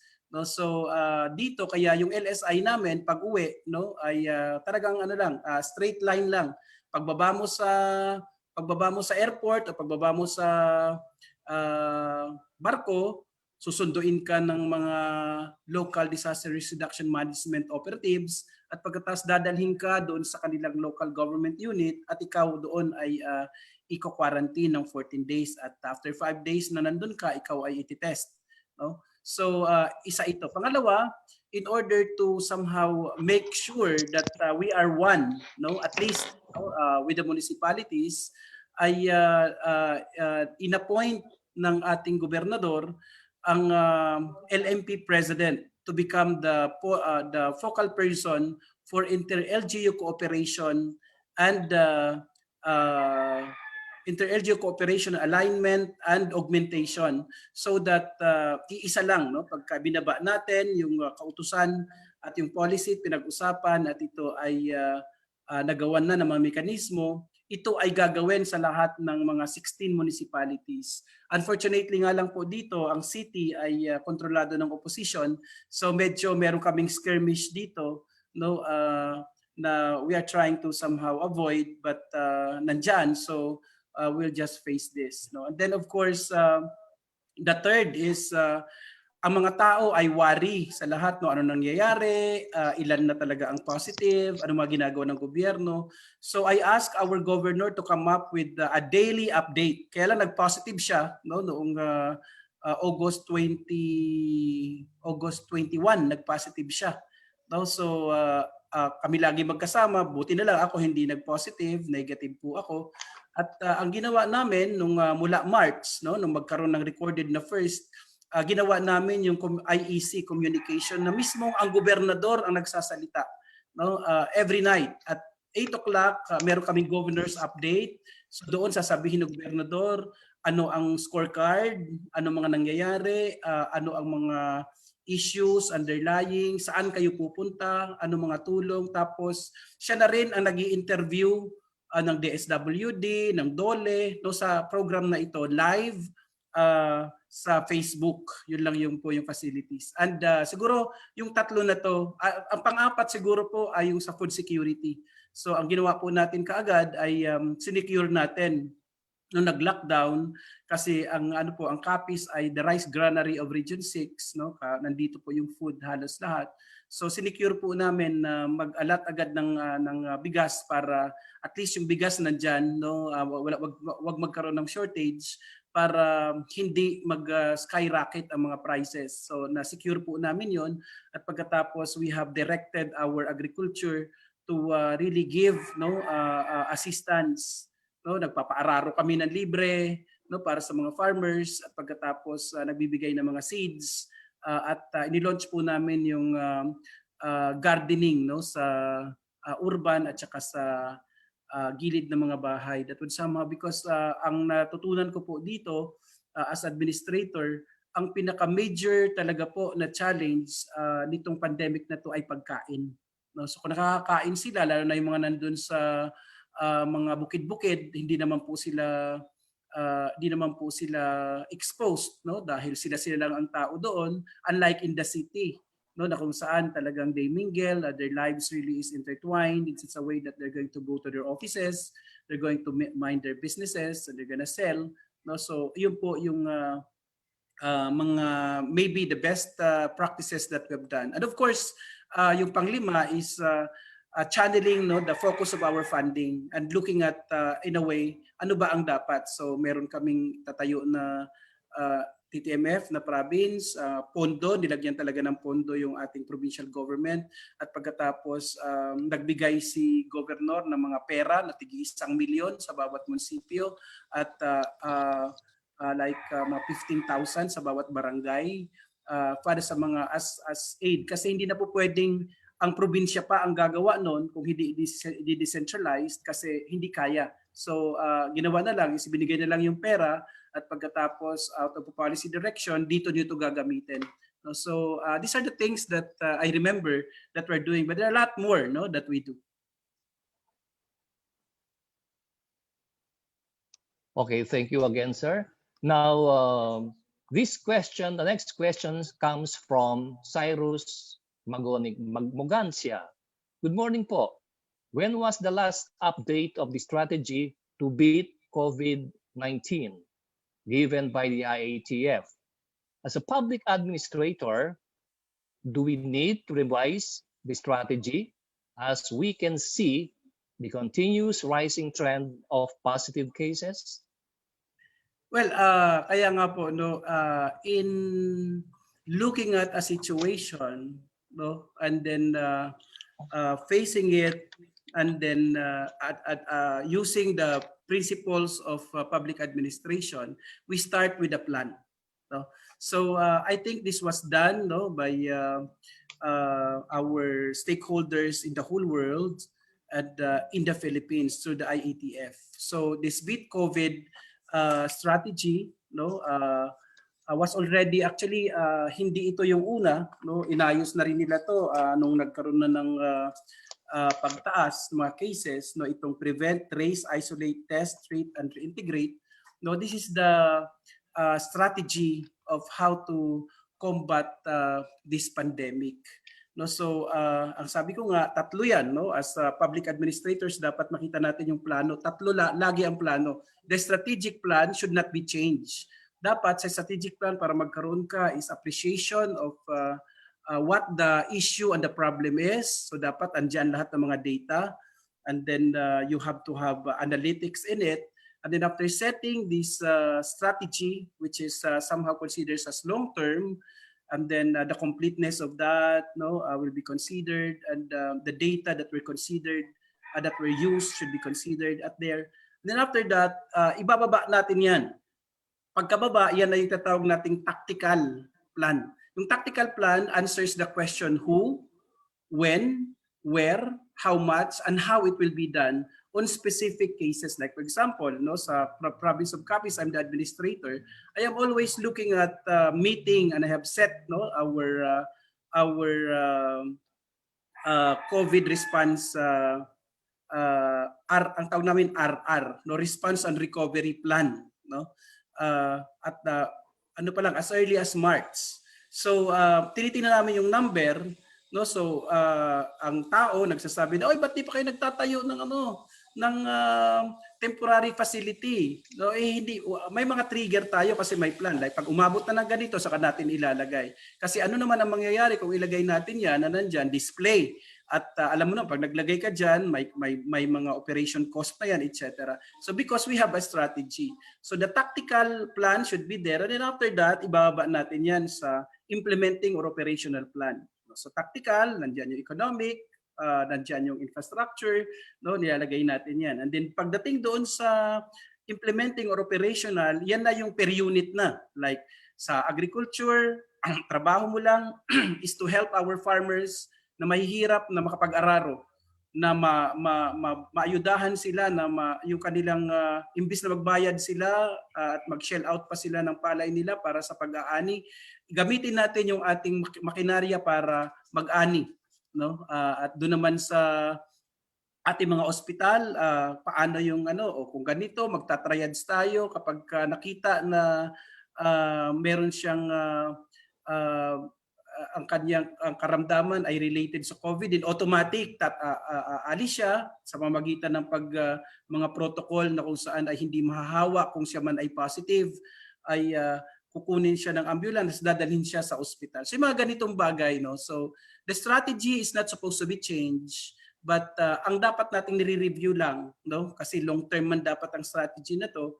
Ang ating nire-review ay ating tactical at ang ating operational based on how it is playing on the ground. All right, the third and last question, sir, comes from Elmer Soriano. How did Capiz balanced the life and livelihood situation in the province? Thank you very much, Sir Elmer, my boss, no. Sir Umari, thank you pala, no, that I will be able to teach again my first lab, no, at saka Sir Elmer, thank you very much for inviting me. No, I just had this urge that I should still be with our PUPians, no, sharing our values that we have learned in the university and sharing some knowledge that we have accumulated through the years. So yeah, paano nabalanse, no, ng Can I have the question ulit? Nakalimutan ko po, sir. Ano po, sir? How did Capiz balance the life and livelihood situation in the province? Livelihood. Opo. Okay. Livelihood situation po. Yeah. Yun talaga ang nakita natin. Nag-lockdown kami, no? We had our lockdown for one month, starting March 27 up to April 31, no? So we have seen gaano naghirap yung mga tao na lahat to ay talagang isinara. Pero nung aming minomonitor ang lahat, Sir Elmer, ang mas tinamaan at mas vulnerable sa ganito mga pandemic ay ang mga population centers.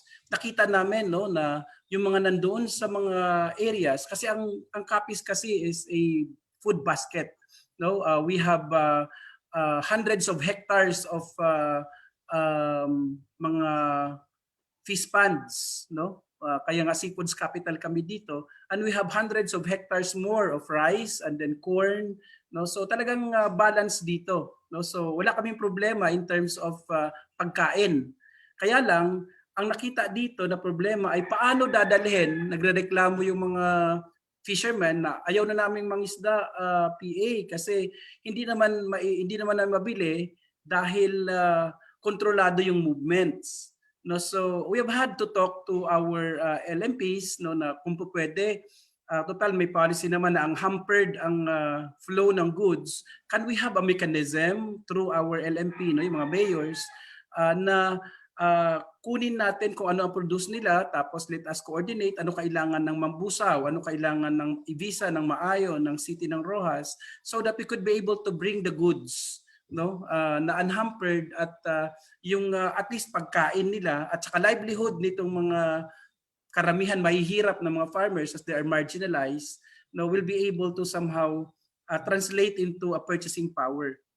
At makita nyo po dito na kahit po pandemic, panahon na kasi wala pong traffic, etc. So ang ginawa po namin, pinasudsod namin lahat ng mga daan, no, na nahihirapan ang mga kababayan natin na for 16 years, 15 years ay hindi nadadaanan na lugar. So minobilize namin yung ating mga heavy equipments para malagyan po, at least man lang mabuksan, no, mapave, ano yung daan, mapison at mag-grader, no, para po makapasok, so that in this way, because we believe that if we are going to open up, no, somehow with strict protocol, protocol in terms of travel, no, and social distancing, if we could free up our province in terms of trade, local trade in the whole of the province, no, inter-municipality and inter-barangay, this could somehow save us. Pero ang tinamaan po talaga ngayon, mga restaurants, no, yung mga commercial centers, wala po tayong magagawa doon, no.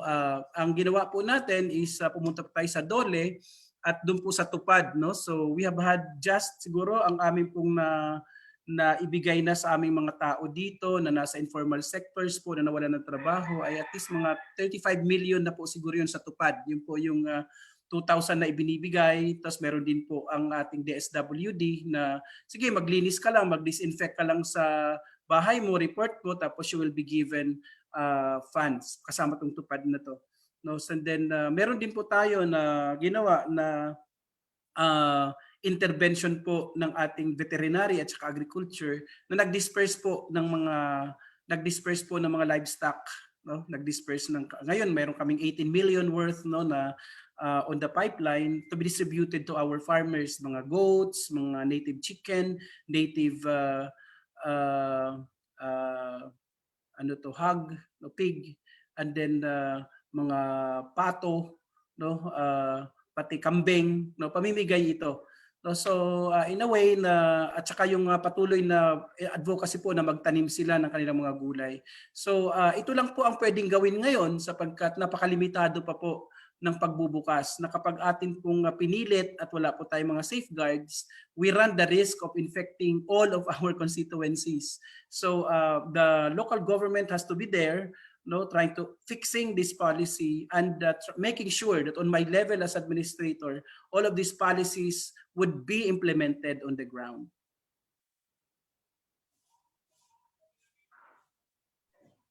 In behalf of PUP, AVP SAS and ARCDO, I would like to acknowledge the kindness of Dr. Edwin Chinel Monares. And now, before we proceed on the second session, may I have the floor to introduce the Assistant to the Vice President for Student Affairs and Services, as well as the Director of Alumni Relations and Development Office, to award the digital certificate to our speaker for today. May I have the privilege to introduce my immediate superior, Engineer Florinda H. Oquindo. Hi, ma'am. Hi po, good morning. Good morning, Dr. Edwin. Thank you, Morning sir. po. Thank you so much for your time. Pleasure, ma'am. Okay, sir, let me read the caption of the certificate. Polytechnic University of the Philippines, Office of the Vice President for Student Affairs and Services, Alumni Relations and Career Development Office. This certificate of appreciation is hereby awarded to Dr. Edwin Chinel Monares for having shared his expertise as guest speaker during the BALIK SINTANG PAARALAN PUP Alumni Webinar Series held on September 30, 2020 via Zoom, YouTube, and Facebook live stream, given this 30th day of September 2020. Signed, Engineer Florinda H. Oquindo, Director, Dr. Sinaida R. Sarmiento, Vice President for Student Affairs and Services. Sir, once again, on behalf of ARCDO, we thank you for your time. Thank you po, and to all the participants on this morning session.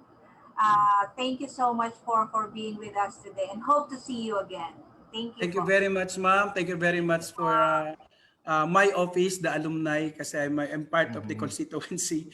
No, all the time po, ako ano po may tutulong ng inyong lingkod, ako po ay bukas para po makatulong tayo. Salamat. Thank you, sir. Thank you so much po. Thank you very much once again, sir. Dr. Edwin Chinel Monares. And now we're going to proceed on the second session. The second session, the topic would be Data Privacy Act of 2012, Educator's Guide to Personal Data Privacy. Our speaker for today is a graduate of Masters of Law, Juris Doctor, Bachelor of Political Science, major in Public Administration. He's a radio anchor of Vanguard Radio Network, election officer for COMELEC NCR, and bar coach, Juris Bar Review Center. Again, I'm quite privileged to introduce our second speaker for today. Let us all welcome Attorney Ronald O. Santiago. All right, so all right, yun. Magandang umaga po sa lahat. Let me just correct the introduction. I'm still taking up Masters of Law. I'm on my last semester. All right, very good. Yes, good morning po sa lahat. And it's good to be back home, di ba? PUP is may sintang paaralan talaga. And ganun po ako ka-loyal. Both college at saka law school po, product po ako ng PUP. I'm from batch 2003 and I'm so honored and privileged po to be invited as one of the resource speakers. Especially I can see some familiar faces po, especially mga lodi ko po rito na si Sir Umali at saka si Sir Elmer Soriano. Hello po. And to the faculty members and officers po ng PUP alumni, magandang umaga. And sa mga estudyante po. All right. First of all, let me stress that this Data Privacy Act of 2012, which is assigned to me for this morning, is a recognition by our lawmakers about the continuing concern to the protection of the right of privacy and consistent to the continuing advancement of our technology. Let me just share to you my screen. All right.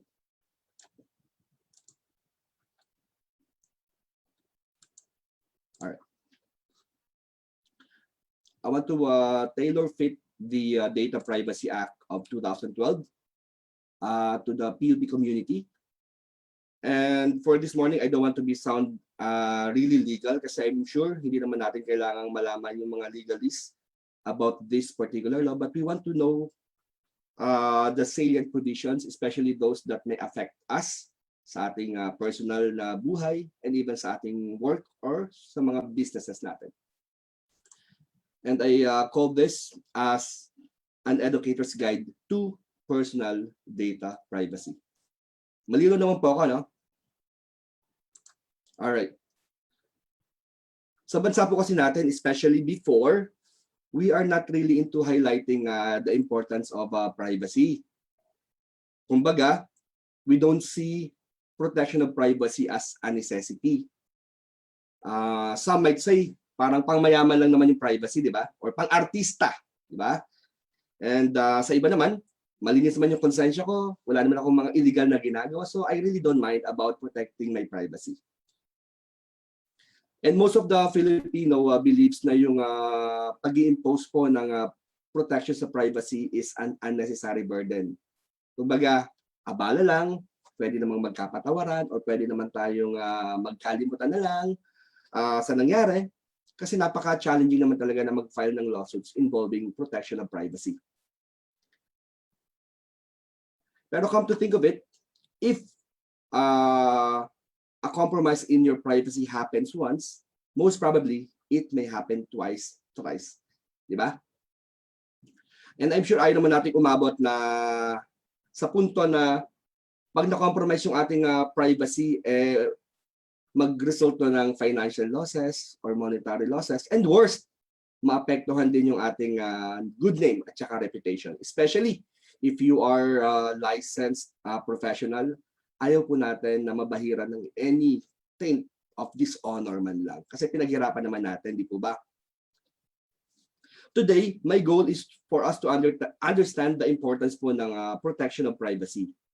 Especially with our new normal setup, using the technology sa ating personal activities, sa ating mga work, sa ating mga business, and sa mga teachers and professors na I'm sure challenge ngayon to conduct their class via online. Kasi hindi naman tayo lahat technologically savvy. Talagang especially yung mga hindi na ganun ka-millennial, di ba? Yung mga medyo hindi masyadong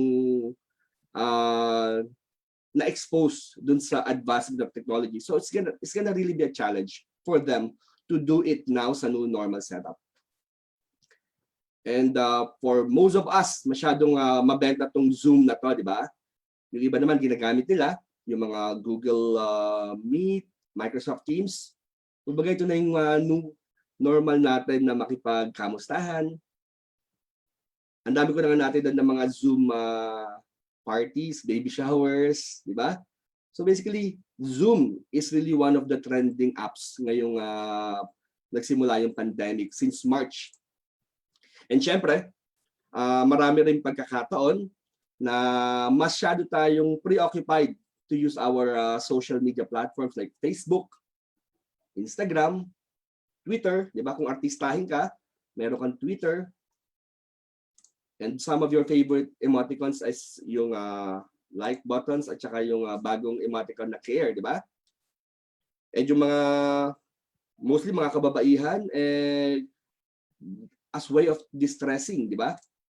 Yun, si Lazada, di ba? Si Shopee. Alright? So these are the things na talagang gamit na gamit sa panahon ng pandemic, sa panahon ng new normal. I'm sure one way or another, mag-agree po tayo na naging constant companion natin siya. Pero let me remind you na with all these platforms, social media platforms, di po ba, our privacy is at stake. Question, ba't ba tayo kailangan mag-worry sa ating privacy? As I have mentioned earlier, marami po sa atin na nagsasabi na wala naman akong ginagawang illegal So I have nothing to hide. So who cares, di ba? But take note, even if you don't care about your personal privacy, meron po tayo tinatawag na identity theft. Siguro narinig na po natin to sa mga news, sa mga articles, na kung saan magugulat na lang yung tao na nagamit ang kanyang credit card, debit card, o ang kanyang bank account for a big purchase because of this identity theft. And ano po ba yung tinatawag na identity theft? Under Republic Act 10175, yung Cybercrime Prevention Act, ang identity theft daw is yung intentional acquisition, use, misuse, transfer, possession, alteration, or deletion of identifying information belonging to another, whether natural or juridical, without a right. Simply stated, somebody will pretend to be you. Ang tawag po doon is poser. Gagamitin po yung mga email address natin, yung mga text messages natin, yung mga social networking sites natin to use our digital footprints or online reputation to commit fraud or crimes that can lead to property and monetary loss. Marami pong mga pagkakataon na mga nabibiktima nito yung mga family at saka friends ng isang account na na-compromise, na after ma-hack po yung kanilang account, nagme-message po sa lahat ng mga Facebook friends and family niya para manghiram ng pera. So 100 po na message niya, mga 1 or 2 is nag-respond and nagbigay ng pera. And that is one of the things na dapat natin ingatan, yung tinatawag na identity theft. Alright? Kung hindi ka pa convinced kung bakit kailangan mong protektahan ang iyong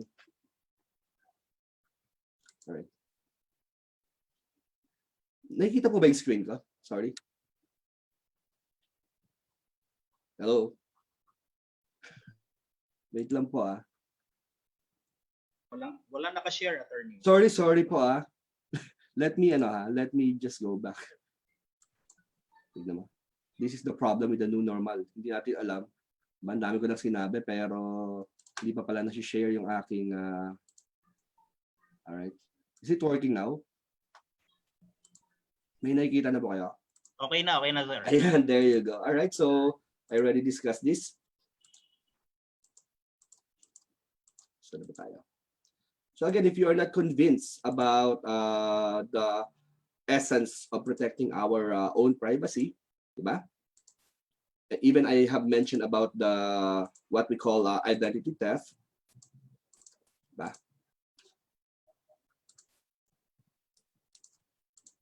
All right. All right.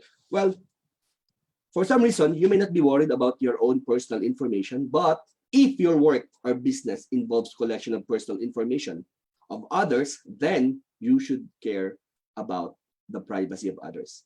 Kung tayo po ay mga professors, kung tayo po ay employed sa government or even private companies, and one of the functions or what we do in our work to gather personal information, then even if you don't care much about your privacy, you must care about the privacy of those na kinukuhanan po natin ng personal information. Why? Because under the law, you have all the duties regarding how you collect and treat those personal information. Otherwise, meron po yung corresponding liability, both criminal and administrative. Ganun po katindi. Pinaghirapan po natin ang ating license, pinaghirapan po natin ang ating estado, and yet just one mistake because you just don't care about the privacy of others, maaari po itong mawala. And I'm sure ayaw naman po nating mangyari ito. Kaya dapat after the end of this session, ang magiging motto po natin is our privacy and others' privacy should be very important to us. All right. Take note that the zones or zones of privacy are recognized and protected po sa ating bansa. In fact, the right of privacy is well entrenched sa ating 1987 Constitution, particularly sa Bill of Rights, safeguarded also by the provisions of the Revised Penal Code. So may mga criminal aspect, civil code, meron pong possible cause of action for damages, and certain laws which provides penalties for the violation in the form of imprisonment, fines, or damages. For example, sa atin pong Revised Penal Code, may mga bagay po na may tuturing po na crime, like violating secrets by an officer, revelation of trade and industrial secrets, even yung trespass to dwelling. Because under our Revised Penal Code, invasion of privacy is also an offense, not just in the Revised Penal Code, but also in special laws like yung anti-wiretapping law. Hindi pwede po na basta-basta na lang pakinggan po yung conversation nyo sa kaibigan nyo, sa family members nyo. Otherwise, they may be held liable under anti-wiretapping law. Meron din po tayo tinatawag na Secrecy of Bank Deposits Act.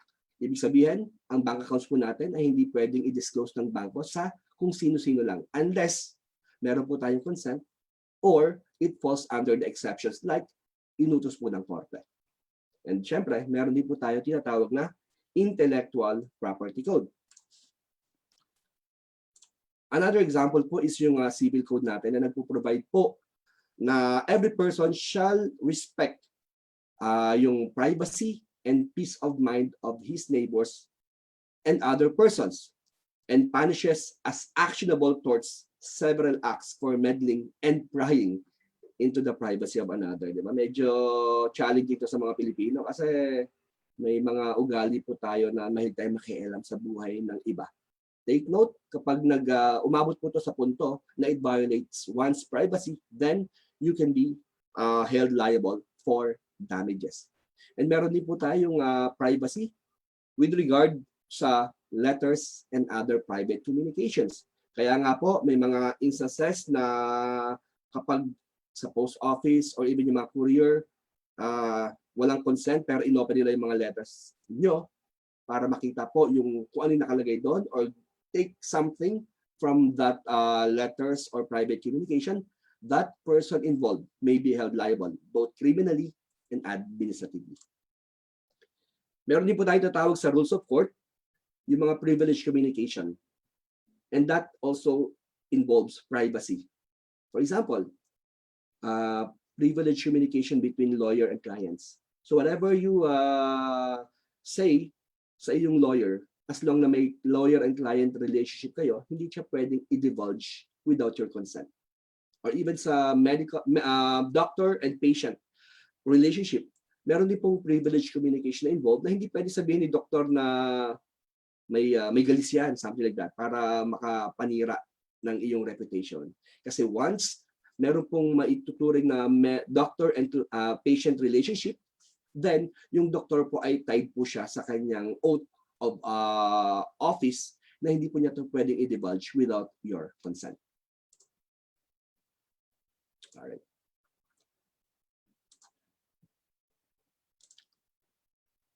Well, it would be good na mas maintindihan po natin yung konsepto po ng privacy based on the studies po ng isa sa mga renowned professor po ng University of California, Los Angeles na si Professor Jerry Kang, na kung saan sa kanyang studies, in-emphasize po niya yung tinatawag na clusters of privacy. Ano-ano po ba yung uri ng privacy? Kasi one of the clusters po ng privacy ang naging basis kung bakit po meron tayong tinatawag na Data Privacy Act. Alright, number one, we do have this so-called privacy on space. Basically, it concerns about physical space. The extent to which an individual's territorial solitude is shielded from invasion by unwanted objects or signals.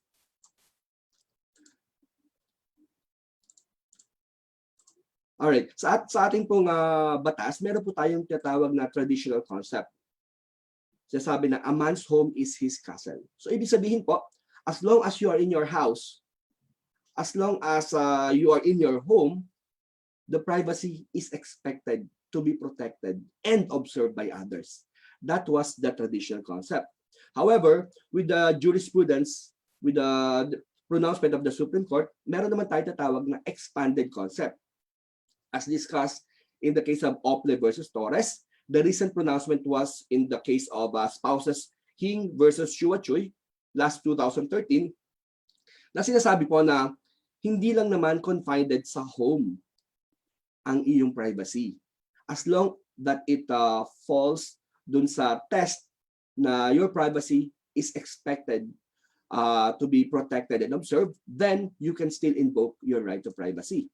And ito po itatawag na reasonableness of a person's expectation of privacy. Ano po ba yung tatawag na test na ito? Number one, whether by your conduct, you have exhibited an expectation of privacy. O di kaya, this expectation is one that society recognizes as reasonable. Sample, it doesn't mean na gagamit ka ng public payphone, you are authorizing others to hear o makialam sa conversation mo doon sa public payphone. Ang sasabi po ng batas, even if you use a public phone and you are not in your house, there is still an expectation of privacy. Kasi nga meron po tayong mga batas na nagbabawal na makinig ng iyong conversation over telephone or cellphone. What else? Even if you are in your office, it doesn't mean na you are employed by your company. Your company can just go to your place, get something from it, para makahanap ng evidence sa iyo. Hindi po pwede yun. Kasi even in your table, in your desk, privacy is still expected to be observed and protected against the intrusions even by your employer. Because we have this so-called reasonableness of person's expectation of privacy. Isa sa pinaka-prominent po na sinasabi sa ating Constitution is yung right of the people to be secure in their papers and right against search and seizures. As provided for under Article 3, Section 2, sinasabi po dyan na hindi po pwede na pumasok na lang yung mga police sa inyong bahay para manguha ng mga papers or anything na pwede magamit against sa inyo. Ang sinasabi po ng batas, pwede lang po pumasok ang mga police officers or persons in authority kapag meron po silang search warrant. Otherwise, kapag may nakuha po silang something na ebidensya that may be used against you, even without a valid search warrant, then those pieces of evidence po cannot be admitted as evidence against you. Very clear po yun. That's the general rule. Unless it falls under the exception na yung search na yon ay incident to a lawful arrest. Paano po mangyayari to? For example, the police officers caught you in the act of committing a crime and nagtago ka sa bahay ninyo, and pag habol sa iyo ng police, nakita niya sa bahay mo na meron pala mga drugs or paraphernalia. If in that case, hindi na kailangan ng police na pumunta muna sa korte para kumuha ng search warrant. Kasi ang kanyang search sa iyong bahay was incident to a lawful arrest. But again, that is only an exception. Ang general rule pa rin is yung provided for under the Bill of Rights na no search warrant, no search should be valid against any evidence that may be taken. Alright, so the next cluster po ng privacy is yung tinatawag po na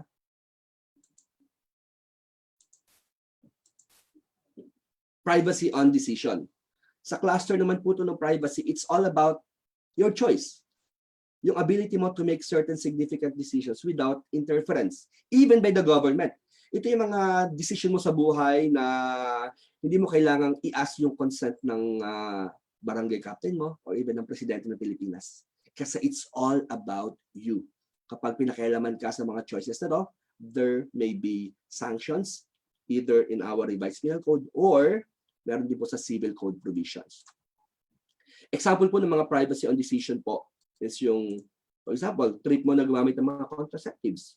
No one can say na bawal yan. Wala naman po tayong batas na nagsasabi na bawal gumamit ng contraceptives. As long as your choice is within the legal bounds, then that is perfectly all right. Next, right to choose who to marry. Hindi na po uso yung pinagkakasundo kayo ng inyong mga magulang. Di po ba? So ang decision mo is pakasalan yung taong mahal mo. So just in case na may mag-intrude or mag-compel sa'yo na pakasalan yung tao na hindi mo naman gusto, meron din po yung kaukulang provision sa batas in a form of damages sa ating mga civil code provisions. And finally po, yung third cluster po ng privacy is yung privacy on data or information. So basically, this is the essence why we have this so-called Data Privacy Act. Because this privacy cluster concerns dun sa individual's control over the processing. Take note, what is at stake here is not just collecting, but the processing. Kung anong ginawa niyo po, nung kinuha niyo mga information, before, during, and after. Example dito yung mga acquisition, disclosure, and use of your personal information. And this strand of privacy is invaded when, for example, someone obtains your sensitive medical data by rifling through confidential files without permission.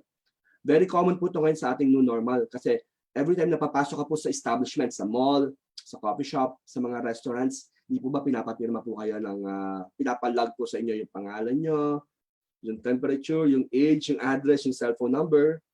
And minsan sa mga restaurants, ina-ask ka din kung ano ba yung mga food na may allergies ka.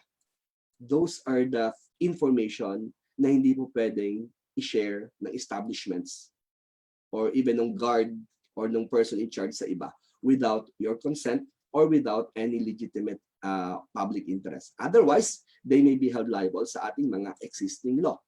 Example po nito, yung personal information po sa credit card. Di po ba? Kapag bumibili po tayo sa Shopee or sa Lazada, pag binigay po natin yung ating credit card information, mandated po ang mga credit card companies or even yung mga establishments, mga merchants, na hindi po nila i-share yung inyong credit card information. Kasi ito po yung nagiging simula ng mga future problems like identity theft, nagagamitin po yung credit card information. Yung magugulat na lang kayo sa pagdating ng bill nyo, may naka-charge po doon na 100,000, eh hindi mo naman ginamit yung credit card mo for that particular billing cycle. And even yung mga disclosures sa establishments like allergies and food. For some, siguro, para ang OA naman, bakit hindi kailangan i-share yung allergies ko sa food? Kasi it's all about personal and even sensitive personal information na pinoprotektahan ng batas. Kasi for now, hindi pa natin nakikita kung ano yung magiging possible consequences. Pero sa batas kasi, nakikita nila yung mga consequences kapag na-compromise siya. Proven na po siya kasi marami na po tayong mga histories, marami na po tayong mga cases elevated sa iba't ibang korte or even umabot sa Supreme Court na ang issue lang is about personal information na na-disclose without consent or legitimate public interest. And because of that, yung tao po na nag-disclose po ng mga information without your consent ay iniimposan po ng either imprisonment or fine. Depende po sa gravity po ng ginawang disclosures. All right, so these are the keywords about Data Privacy Act.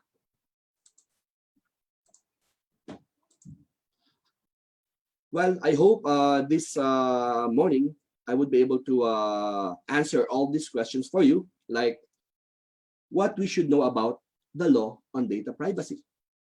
Second, what are my rights? And at the same time, our obligations under this so-called Data Privacy Act of 2012. And mahalaga din po na malaman natin yung mga sanctions in case of breach or violations. Kasi pag alam po natin na may sanctions siya, mas magiging aware po tayo na hindi po natin siya gawin.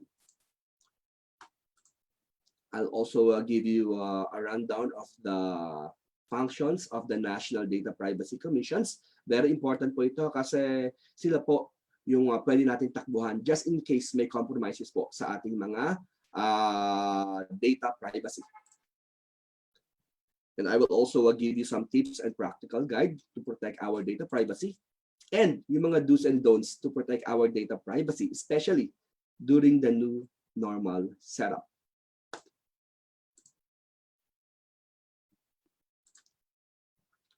Siyempre, kapag may mga batas po tayo na binabasa or nire-research, we should always ask this question. Bakit nga ba tayo may ganitong klaseng batas? Again, based po sa clusters of privacy na pinag-aralan po ni Professor Jerry Kang, the data privacy is from one of the clusters which is about information or data na according sa kanyang studies is napakahalagang i-protect, especially with the advancement of technology we have. Kasi most of the crimes na po at saka yung mga fraud committed po, involved na po dito yung data or information po na in some way or another, baka po maging victim tayo. Kaya we should all be aware na just in case na may compromises po sa ating mga information, then meron po tayong batas na pwede natin maisip na maging remedies to enforce our rights. Why do we have such a law? Then, it's very simple. Kasi yung mga following data na sasabihin ko po sa inyo is very important to us. And ano-ano po ba yan? Number one, I don't know kung alam po natin yung tatawag na IP address, yung Internet Protocol Address. So every time na gumagamit po tayo ng gadgets, laptop, smartphones, meron po yung tatawag na Internet Protocol Address. So sa mga kababayan po natin na gumagamit ng mga poster account, kung nagko-commit ng fraud using our gadgets, take note, kapag nagkaroon po ng investigation, especially yung NBI, malalaman po nila na kayo po yung author nun through your IP address. Okay? And syempre, very important din yung mga mobile phone number natin.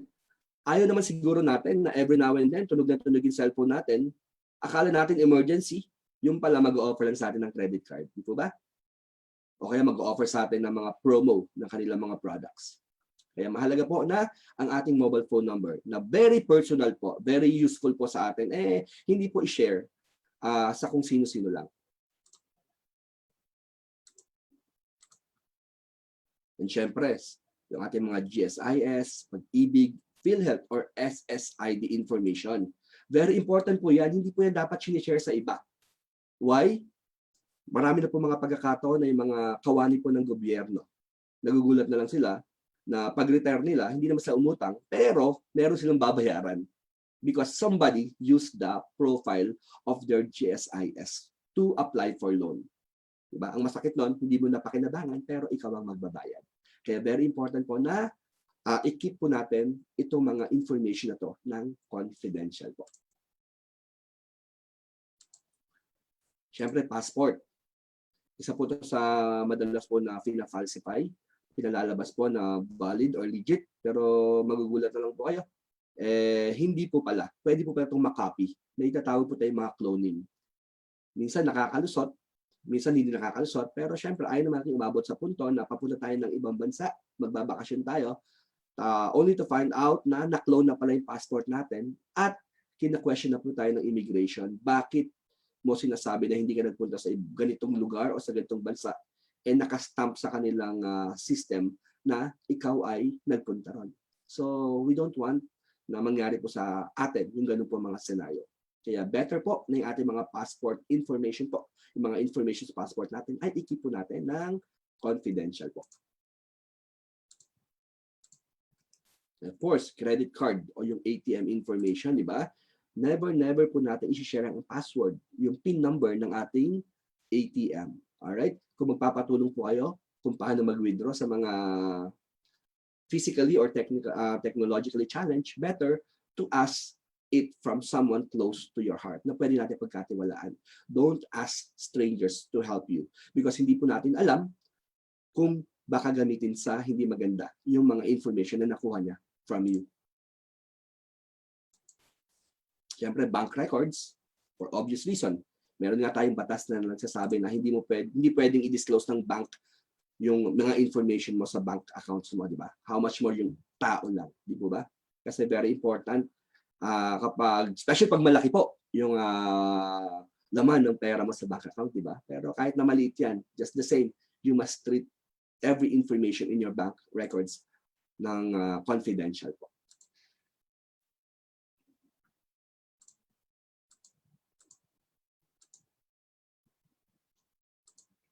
All right, well, now I'm gonna give you a rundown of the salient features po ng ating batas na Data Privacy Act of 2012. Medyo late na po yung Pilipinas na mag-come up ng ganitong batas kasi sa ibang bansa po, way before 2012 ay meron na po silang existing law to protect their data privacy. Kasi again, yung culture kasi natin, hindi tayo masyadong into protecting our privacy. Kumbaga, ang majority of us, parang we really don't care. In fact, wala nga pong counterpart yung salitang privacy sa Tagalog na precise. Maybe because yun yung culture natin. But now that we are into a new normal, kailangan mas maintindihan po natin why we really take hold of this law. So pinakamadali pong mga lengguwahe, ang Data Privacy Act of 2012 po is about processing yung mga personal at saka sensitive personal information. Ano po ba yung tatawag na personal information? It refers to any information, whether recorded in a material form or not, from which the identity of an individual is apparent or can be reasonably and directly ascertained by the entity holding the information, or when put together with other information, would directly and certainly identify an individual. Ano po ba yung mga example nito? Again, these are the information that identifies you. Like for example, full name. Pag sinabi mong Juan de la Cruz, well, maybe hindi ka may kilala kasi maraming Juan de la Cruz around. Pero pag binigay mo yung middle name mo, then that is already considered as personal information because it identifies you as an individual. Lalo na pag nilagyan mo siya ng home address, telephone number, birthday, email address, o kaya mga bank account details. So those are the example of the personal information. Na again, hindi pwedeng basta-bastang i-share ng any establishments, company, or even individual sa iba without your valid consent. And ano po ba yung tatawag na mga sensitive personal information? Well, nakakatawa po kasi one of the definition po ng sensitive personal information ay it's all about marital status. Diba? Hindi daw pwedeng i-share kung ano yung marital status mo. Hindi ko alam kung ayaw mong sabihin ba na ikaw ay binata or dalaga, o di ba? And kasama rin dito yung age, di ba? Kasi hindi tayo masyadong comfortable kapag tinatanong tayo sa age natin, di ba? Marami tayong mga kakilala na pag sinabing ilang taong ka na, medyo offensive sa kanila. Alright? And that is one of the sensitive personal information na pinaprotektuhan ng ating Data Privacy Act. It also includes yung race, yung ethnic, yung origin, even yung health, education, genetic or sexual life, di ba? So those are sensitive personal information. O kaya, just in case na na-charge ka ng administrative case, hindi po siya pwedeng i-disclose sa kung sino-sino lang. Especially kapag yung admin case mo na yon ay na-dismiss naman. Di ba? Ang pinaka-keywords po sa Data Privacy Act, the only thing na pwedeng i-disclose ang iyong personal at saka sensitive personal information is number 1, kapag meron po kayong consent, or if it falls under the exception na legitimate public interest. Alright? What else? Sensitive personal information also refers to those issued by the government agencies peculiar to an individual, which includes but not limited sa kanyang mga social security numbers, yung kanyang previous or current health records, yung mga licenses niya, or yung mga denials, suspension, or revocation, at saka yung mga tax returns niya. Those are the examples po ng sensitive personal information na according sa batas, kapag shinare kasi ito without your consent, okay, it could leave that person involved vulnerable sa discrimination or harassment.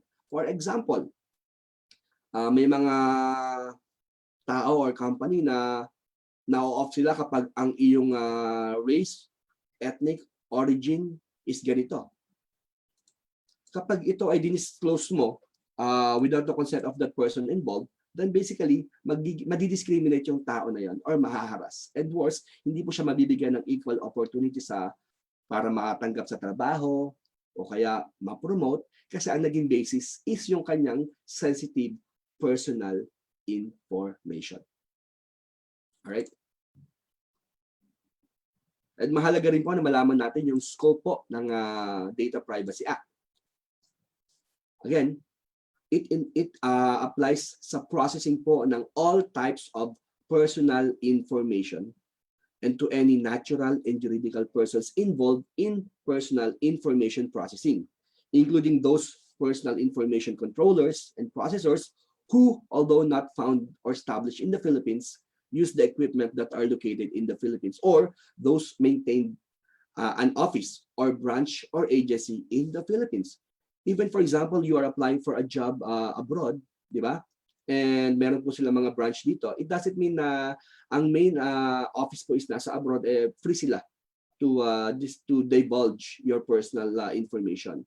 Ang sasabi po ng batas, as long na yung equipment na ginamit para makuha po yung inyong personal information, then it is still within the coverage po ng Data Privacy Act. And thus, lahat po ng mga personal information nyo must be protected. And malinaw din po sa batas yung mga exceptions. Ano po ba yung mga hindi covered po ng Data Privacy Act? For example, yung mga information na ikaw ay officer or employee ng government institution. May mga kaibigan ka na magsasabi, talaga, Professor 1 ka pala, di ang sweldo mo SG ganito.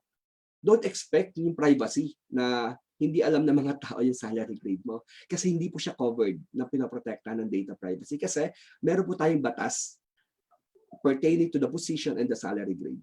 And yung pagiging officer or employee mo sa government ay hindi po pinoprotektahan because it is deemed as within the public knowledge.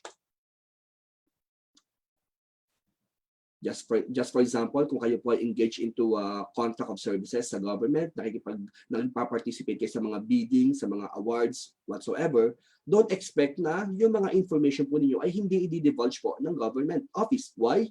Meron po kasi tayo tatawag na transparency. Kailangan po na i-publish yung mga information ng mga nag-i-engage ng contract sa government. Baka kasi delinquent sila, baka may mga fraud na involved.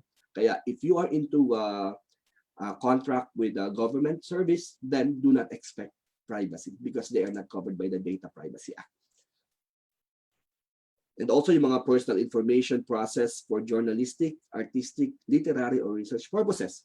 May tatawag po tayo na confidentiality with regard sa mga journalistic at saka mga artistic, literary, or research purposes.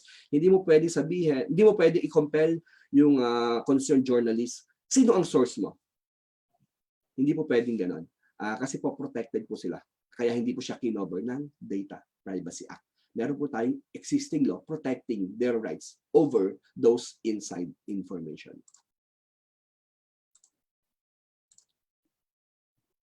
Yung mga information then na necessary to carry out the functions of public authority to process yung mga personal data for the performance by independent central monetary authority and enforcement and regulatory agencies of their constitutionally and statutorily mandated functions. For example po, nag-loan po kayo sa isang sa bangko. Meron po kasing mga association po yung mga bangko para i-check whether you are a delinquent na borrower. So just in case na mag-apply po kayo ng loan and they're gonna verify that sa kanilang existing associations, then don't expect privacy kasi they're also protecting their company against sa mga delinquent na nangihiram po sa kanilang pera. But again, hindi po ito nangangahulugan na wini-waive nyo na po yung rights nyo sa Bank Secrecy Act.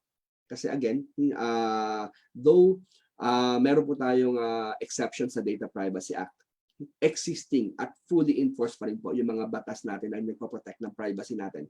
Like for example, yung Bank Secrecy Act, yung Foreign Currency Deposit Act, at saka yung mga Credit Information System Act. Diba? And also yung mga information necessary for banks and other financial institutions under the jurisdiction of the Independent Central Monetary Authority.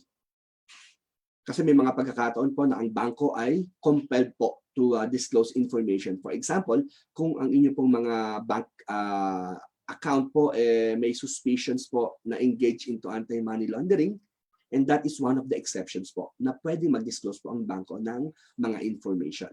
Usually po, meron po court order for that matter. Kaya hindi po siya covered ng Data Privacy Act. And lastly, yung personal information originally collected from the resident outside the jurisdiction in accordance with the law of those foreign jurisdictions, including any applicable data privacy law, which is being processed in the Philippines. For example, nag-apply po kayo to migrate in other country. Don't expect po na hindi po nila yon madi-disclose kasi may pipirmahan po kayong something doon na you allow them to investigate whether lahat po ng mga information na nilagay niyo po doon totoo. Otherwise, kapag nakita po nila based sa kanilang investigation na may something fraud or misrepresentation, pwede po nilang i-deny ang inyong mga application. Kaya hindi po siya covered ng pinoprotektahan under Data Privacy Act. Very important po na under this law, the data subject, which is, for example, yung information po na kinuha sa inyo, you have the right to know if your personal information is being processed.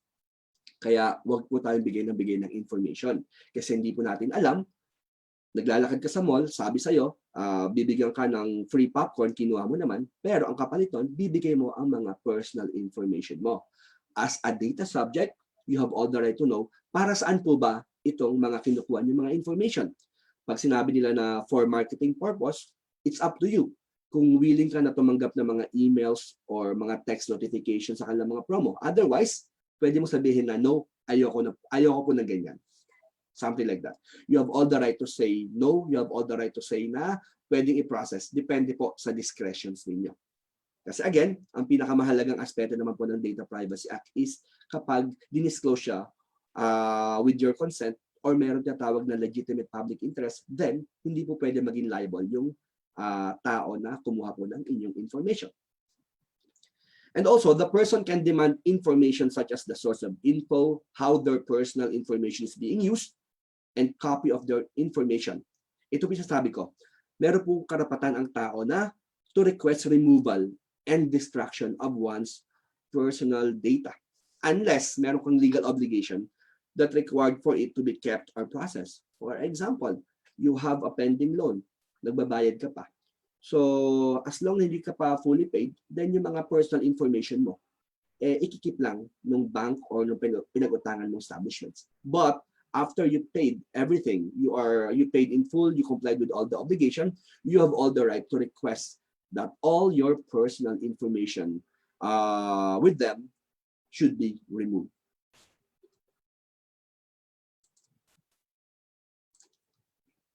Alright, just in case naman sa mga namatay or naging incapacitated for one reason or another, yung kanilang mga legal assignee, yung mga anak nila or yung mga naiwan nilang tagapagmana, pwede pong mag-invoke ng data privacy rights. Kasi po, ang iniingatan po sa Data Privacy Act po kasi maliban sa financial tsaka monetary laws is yung reputation po, yung good name. Na I'm sure we all agree na that is even more precious kaysa dun sa monetary laws.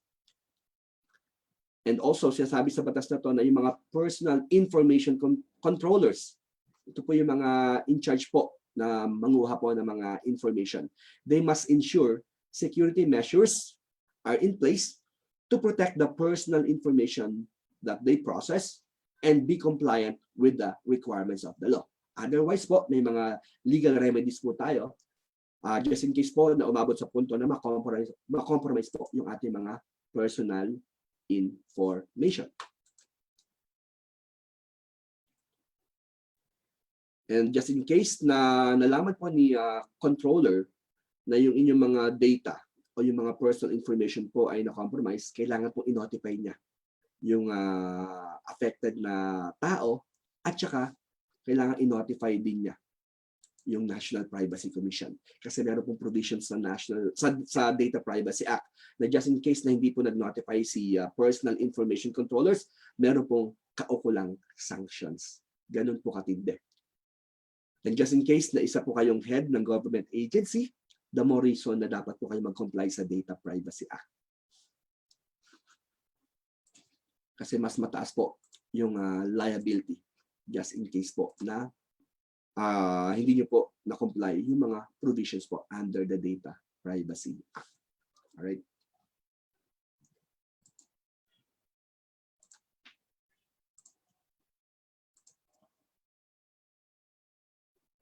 Well, this is in relation to those na nakikipag-contract po sa government.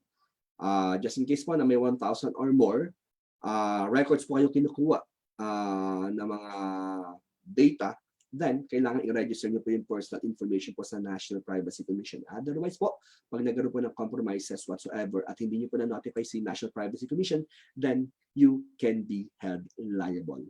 And worst, pwede po kayo ma-blacklist na mag-participate po sa bids and awards committee activities po ng any government agencies. Alright.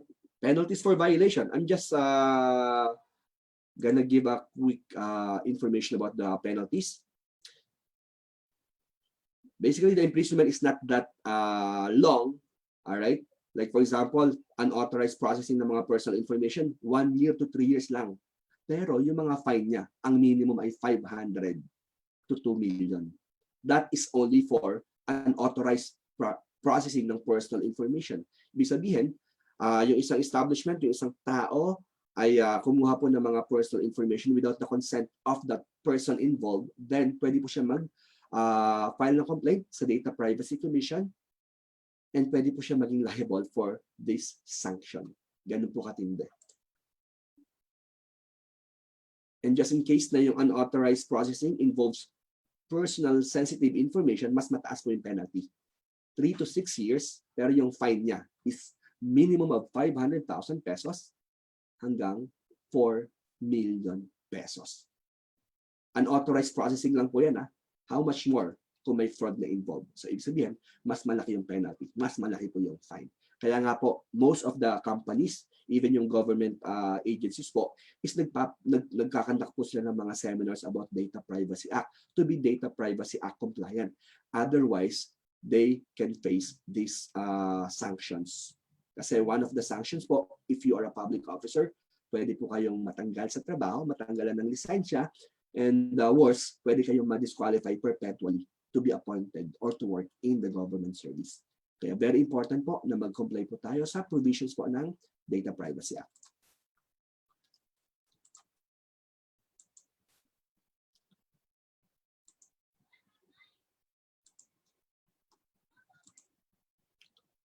Well, in case naman ng accessing the personal information due to negligence. So, ibig sabihin, hindi ka naman in charge to access the data, but still, in-access mo siya.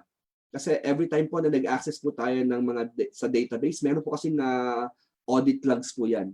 And pag nakita po na you are not authorized to access those data, then pwede po kayo ma-sanction ng imprisonment 1 to 3 years, and yung fine is 500 to 2 million. Just in case na ang involved ay sensitive personal information due to negligence, 3 to 6 years imprisonment, and yung fine niya is 500 to 4 million pesos. Ganun po ka-hindi.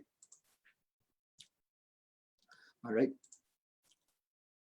Marami pong aspects yung violations. But basically, mas mataas po kapag ang involved po na information po na compromise ay sensitive personal information. Like for example, yung improper disposal po. Ano po yung improper disposal po?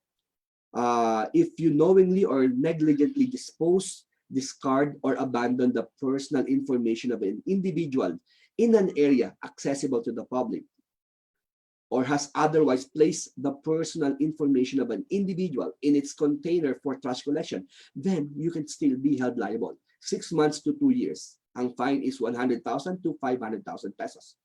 Kapag sensitive personal information, 1 to 3 years, and the fine is 100 to 1 million.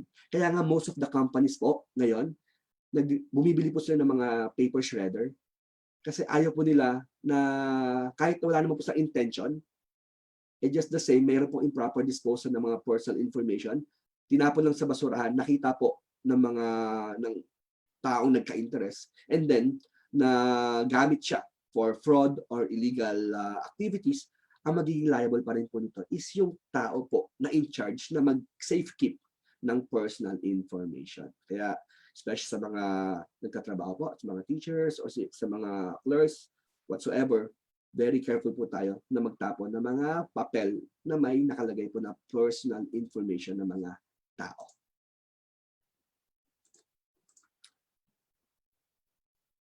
Just in case na ginamit niyo yung mga personal information for unauthorized purpose. For example, you are working in a credit card company. The only purpose kung bakit mo kinuha yung mga information na yun is para sa application. And yet, binigay mo sa friend mo na engage into research or something. Since you process it for an authorized purpose, which the consent of the person involved ay hindi po naibigay, and wala rin po ma-justify na legitimate public interest, then you can be held liable for 1 year to 6 months to 5 years. And again, yung fine ang medyo malaki. Medyo masyadong mataas po yung fine na binibigay po ng violation ng Data Privacy Act. Kasi if you would check the other laws sa revised penal code, kapag ang penalty po is 1 year and 6 months, usually ang fine lang po niyan ay hindi po haabot ng 500,000. Pero sa Data Privacy Act violation, mas na-emphasize po yung laki po ng fine para ma-discourage po yung mga tao na mag-compromise at hindi maging compliant sa batas na to. And just in case na sensitive personal information, longer imprisonment, higher fine.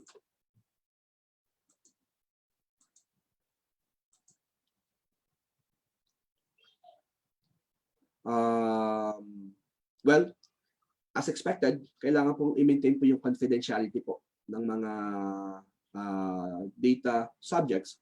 And just in case na dinisclose mo siya kahit sa family members mo, and that family members mo dinisclose din sa iba, and umabot sa kaalaman po ng data subject, then pwede po siya mag-file ng complaint, and you can be held liable for imprisonment 1 year to 3 years and a fine na minimum na 500,000 to 2 million pesos. Ganun po katindi ang mga violation, mga penalties po na involved sa unauthorized disclosure at saka violation of confidentiality po ng mga personal information at saka sensitive personal information. Just in case naman ikaw ay even if you're just an agent, and well, I already discussed this, kapag dinisclose mo siya sa third party na hindi naman covered nung na-discuss natin kanina, then as long na walang consent yung data subject, may corresponding imprisonment at saka fine na again, minimum of 500,000 pesos. I just wonder kung may na-punish na rito. Kasi for me, siguro yung mga tao hindi masyado matatakot sa imprisonment eh. Kasi probationable naman to eh. Di ba? Pero yung fine, di ba? 500,000. Sasabihin natin, simple things lang naman ang tawag dito, na miss ko. Pero bakit ganun kalaki? Kasi nga, under the Data Privacy Act, ang personal information tsaka sensitive personal information, they are very important sa data subject. Kaya dapat nire-respect at hindi mo dinidisclose na walang consent. Alright, there you go. Just in case na may mga combination ng mga nabanggit natin mga violation, so syempre, mas mataas ang penalty. The maximum of 6 years. At ang fine, minimum of 1 million hanggang 5 million pesos. And it covers hindi lang po individual, it also covers po yung mga, especially mga head of the agencies. It even covers yung mga corporation na kung saan kapag corporation po ang involved, yung mga responsible officers po ang siyang pwede maging liable. Alright? And one of the consequences po sa mga corporations ay yung tinatawag na mabablocklist ka na mag-participate sa mga contract, sa mga biddings, sa mga awards committees po na kinakandak po ng ating government. And if you are a public officer or employee and found guilty po ng any of the acts po under the Data Privacy Act, then maliban po sa penalty na imprisonment tsaka fine, pwede rin po kayo mag-suffer ng perpetual or temporary absolute disqualification from office. Depende po sa participation at gravity po ng pag-disclose nyo ng walang consent ng data subject.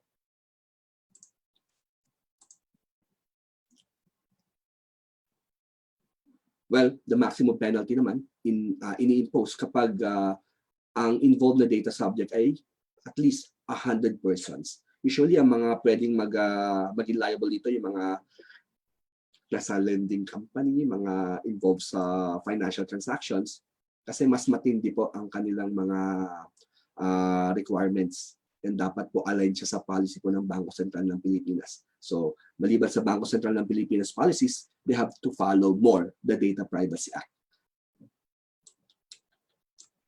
And as I've mentioned earlier, meron din po tayong provision po sa Administrative Code of the Philippines defining who are the public officers. Just in case na magpo-fall ka po sa definition po ng public officer, then madi-disqualify ka to occupy for public office for a term, double the term of criminal penalty imposed. Ganong katindi. Kung sa individual, medyo nakakatakot na yung fine at saka yung imprisonment, mas more kapag ikaw ay public officer. Kasi nga, sabi, public office is a public trust, kaya ang public officer must in-expect na dapat hindi siya nagpa-participate sa mga ganitong activities.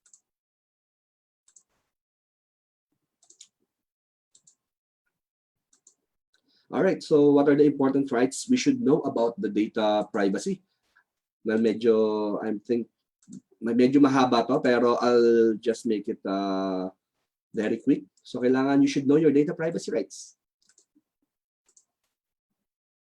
So kailangan alam mo bilang data subject kung saan gagamitin or paano ipaprocess ang iyong mga personal information. Right to be informed. So alam mo dapat kung to what extent. Kasi ang consent mo, hindi yan continuing. Kung nag-consent ka for this purpose, it doesn't mean na magko-consent ka for another purpose. Kaya dapat alam mo.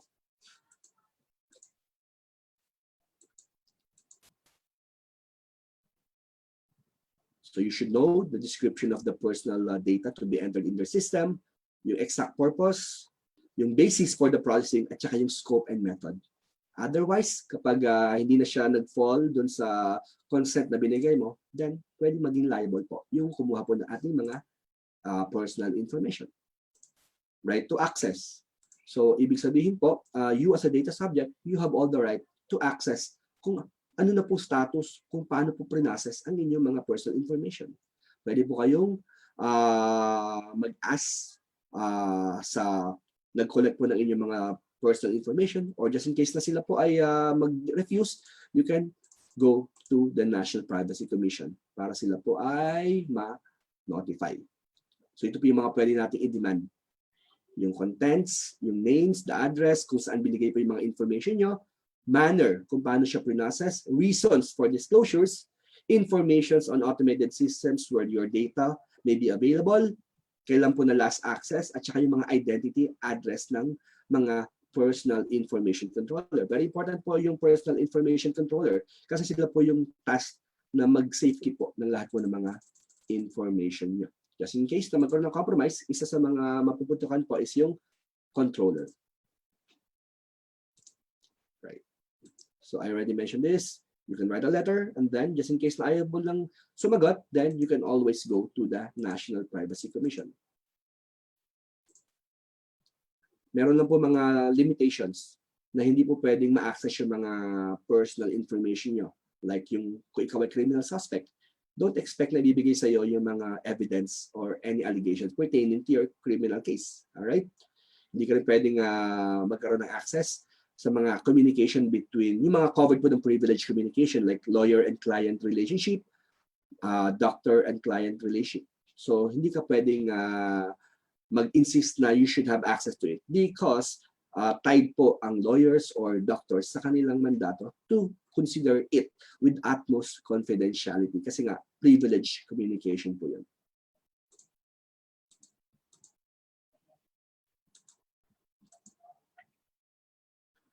And another right is yung right to object. Kasi nga, since it's based on consent, kapag yung pagpaprocess ng personal information mo ay hindi siya based sa consent mo, nag-go beyond yung mga controllers, then you have all the reason to say, no, I don't want my personal information to be processed anymore.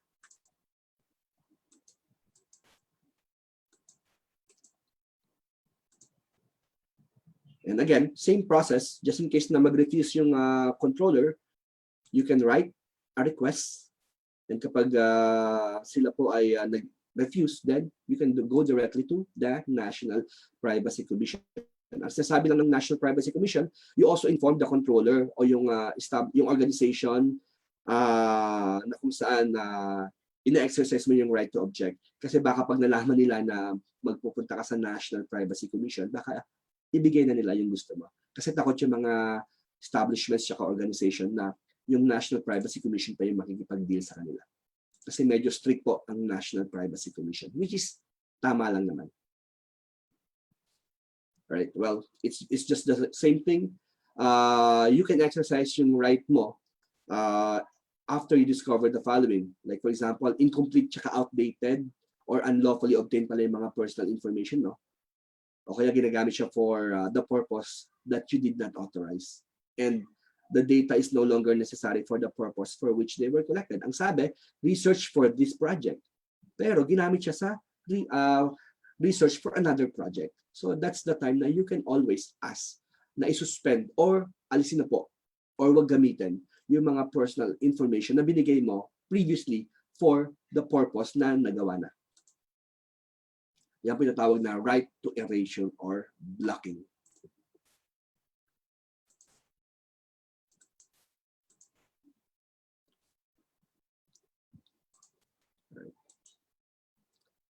But may mga exceptions po tayo if it's justified by the freedom of speech, expression, or of the press, o kaya authorized ng court, then hindi po natin pwedeng exercise po yung right to block. Because again, as I have mentioned earlier, ang keywords po kasi rito is kailangan po either consent o may tatawag na legitimate public interest. And one of the example po ng mga legitimate public interest kapag may pending case at may court order para magamit or ma-disclose po yung mga data records nyo. If that's the case, you cannot invoke your rights under the Data Privacy Act. The right to damage, just in case na nagsuffer ka ng damage Kasi inaccurate or false o kaya outdated yung mga information na nakalagay sa database ng isang organization, then pwede mo sabihin na because of that, hindi ka nakatulog. It besmirched your reputation. You suffered mental anguish. Then, under the Data Privacy Act, pwede ka mag-claim ng damages. So, mamamonetize po yung ilang beses or ilang gabi na hindi ka nakatulog.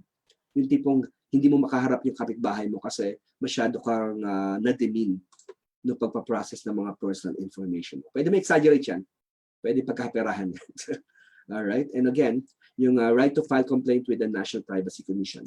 Naka-set na po yung standards ng mga pwede pong ilapit po sa National Privacy Commission. And nakakatuwa kasi yung National Privacy Commission po is very assertive po.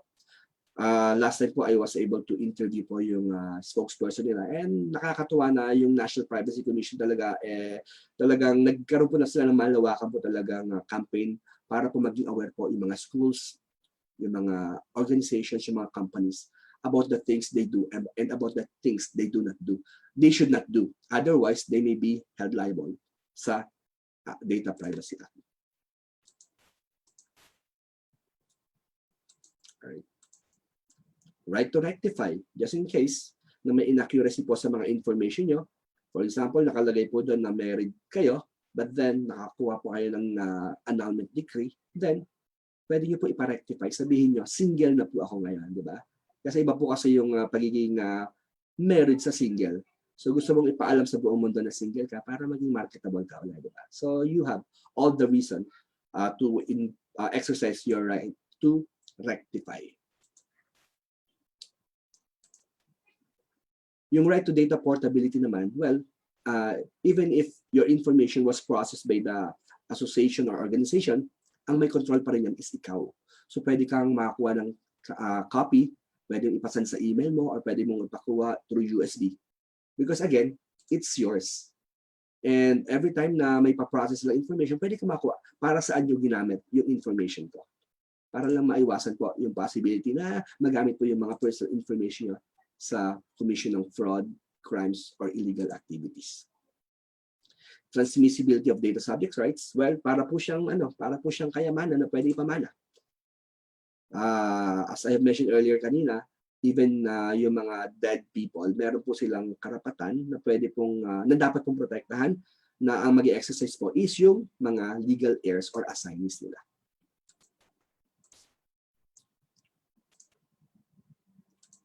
Limitations of the rights, well, again, yung consent kapag binigay mo, okay, pag may mga legitimate public interest, usually sa mga researches, something like that.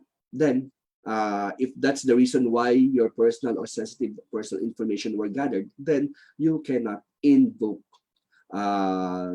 Data Privacy Act.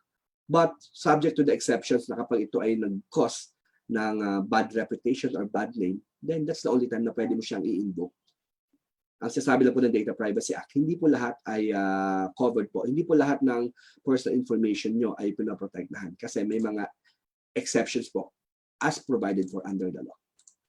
Alright, so this is just a quick rundown what is a National Privacy Commission kasi baka in the future kailangan yung ma-meet si National Privacy Commission. Ang National Privacy Commission po ay na-establish because of the creation of the Data Privacy Act. Siya po ang tinuturing na watchdog, an independent body mandated to administer at i-implement yung Data Privacy Act. At marami po silang mga functions. To administer, ensure compliance. Kailangan po makakuha po kayo ng yes sa National Privacy Commission whether or not you are compliant with the provisions of the law. Meron po silang mga cease and desist order just in case po na may mga compromises and patuloy pa rin na ginagamit yung mga personal information nyo, pwede lang ipatigil. Pwede rin silang mag-compel or mag-file ng petition para gawin po ng isang agency or company yung mga mandato po ng Data Privacy Act. Medyo marami po ito, but basically, it's all about implementation and enforcement of the provisions of the Data Privacy Act. Sila rin po yung nagre-recommend sa Department of Justice for the possible criminal case. Sila po yung mag-establish ng tatawag na probable cause para masampahan po ng reklamo yung mga tao na nag-violate. Para lang po maging aware kayo, yung National Privacy Commission po ay attached po siya sa DICT. And siya po ay may commissioner. Currently, ang commissioner po ay si Sir Liboro. Hindi po siya lawyer, but I think he's an IT professional. Ang kanyang deputy ay dalawang abogado, si Atty. Donaga at saka si Atty. Aguirre. And both of them are very active, very visible po sila sa iba't ibang mga forum para lang po makampaign po yung Data Privacy Act. Alright, for the helpful tips, diba? This is just very quick because I think I don't have much time anymore. Para po sa mga mahilig gumamit ng mga social media platforms, always create a strong password. And as much as possible po, huwag po tayo gagamit ng same password po sa lahat po ng ating mga accounts. Kasi pag nahack po yung isa, ma-hack na po yung lahat. Alright? Lock your device. Huwag po natin iwan yung ating mga laptop or smartphones kasi baka habang nakahang lang po siya, may makakuha po ng mga information, especially password. So baka ma-compromise po yung ating online reputation. Just in case po na gumagamit kayo ng account, ng gadget na hindi naman sa inyo, always log out of the browser. May mga option po na pwede nyo i-clear po yung mga history po. Para just in case, kasi napakagaling po ng mga hackers yan po ang trabaho nila. Kaya as much as possible po yung mga safety precautions para hindi po talaga ma-hack yung mga accounts natin po, gawin po natin. What else? Make sure na yung mga browser natin ay may HTTPS. Marami na po na biktima nito na tumatawag po o nagme-message po sa mga email na kunwari siya yung bangko, pero magulat ka, hindi po siya HTTPS. Browser na pala siya ng mga hackers. Kaya beware po. Never open po yung mga hindi po natin trusted na sites. Although hindi na siya masyado applicable ngayon kasi pandemic, pero just in case, huwag po tayo maglalag in ng mga personal accounts natin sa mga free or public wifi. Kasi yan po yung mga vulnerable po para na-hack po yung mga accounts natin. And of course, very important po na magkaroon tayo ng antivirus. Libre lang naman po yung Avast. May mga iba pa po mga free antivirus. So please do it para po maiwasan po yung mga compromises po sa ating mga accounts. Tapos huwag po tayo mahilig mag-click ng mga pop-ups tsaka mga virus warnings. Diba? Nag-iugali na natin yung just in case may magpa-pop up kasi may nakita tayong magandang tanawin doon, i-click na natin. So please beware kasi hindi natin alam yung pala yung starting point para ma-hack na po yung ating mga computers or smartphones. Yun. Sa Facebook naman, di ba? May tayong mag-join ng mga group. Kung hindi naman yun ang interest mo, huwag ka mag-join na mag-join. Di ba? I-clean na po yung mga Facebook third party tsaka mga Facebook groups, di ba? Magugulat ka, yung mga pictures mo nasa isang site na pala. At iyon ay ginagamit sa mga illegal activities. Tsaka yung mga privacy settings po sa ating mga social media account, very important po. As much as possible, don't let the public know your profile. Kasi pag nag-post ka ng something at nilagay mo siyang public, everybody can see it. So everybody can access it. At worst, kapag mayroong galit sa'yo, pwede niya magamit yan para sirain po yung inyong online reputation. Alright? And friend requests. Huwag po tayong tanggap ng mga friend requests na hindi naman natin kilala. Wala naman tayong mga mutual friends, pero since ang goal mo ay dumami ang mga friends mo, accept na accept. Mali pong practice yun. Diba? Kasi hindi mo alam, mga poster account na naman pala yung mga nag-add sa'yo. Makikita mo naman ng mga poster kapag wala naman mga updates yung mga Facebook account nila. So siguro after this, let's see our Facebook account kung meron tayong mga friends doon na hindi naman talaga natin friends. Wala namang contest na paramihan ng friends sa Facebook. Yan, don't be too public, di ba? Unless artista ka, di ba? Pero pag hindi ka naman artista and you value your privacy, don't post something na may kita ng public. Hindi hindi nakakatuwa yung hindi naman lahat ng nagba-viral nakakatuwa. Yung ibang nagba-viral, yun yung nagiging cause para ma-depress yung mga tao, di ba? Kasi nagagamit yung kanilang mga post para ma-humiliate sila o masira ang kanilang reputation, especially sa mga kabataan. Isa pa sa mga magandang practice is avoid using work email for personal matters para hindi ka ma-confuse. Magugulat ka sa work email mo, may nag-message sa'yo, umu-order ng 1 kilong bigas, di ba? Nakakahiya naman yung malaman pa ng boss mo. Especially kapag yung email nyo is naka-network na mababasa ng network ng company nyo. Yan, delete your browsing data. Meron pong option sa mga browsers sa right po. Click history, delete para po just in case po na nag-open kayo ng mga bank ng mobile banking whatsoever o yung mga social media accounts nyo, wala pong trace. Kasi pwede kasi magamit yan pag nakalagay siya sa history, especially pag nakikigamit kayo na hindi nyo naman computer. Always go to the history and delete your browsing data for your safety po yan. Yan. Tapos yung mga personal and financial documents niya. Ako, personally, I have 2 phones. One is for mga apps na pwede ko mailagay yung mobile banking ko. And yung isa is just for social media.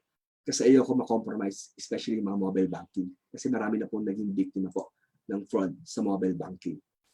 And isa sa pinakamahalaga po na dapat natin gawin, share po natin yung mga good practices para maprotektahan po yung data privacy ng ating family and friends.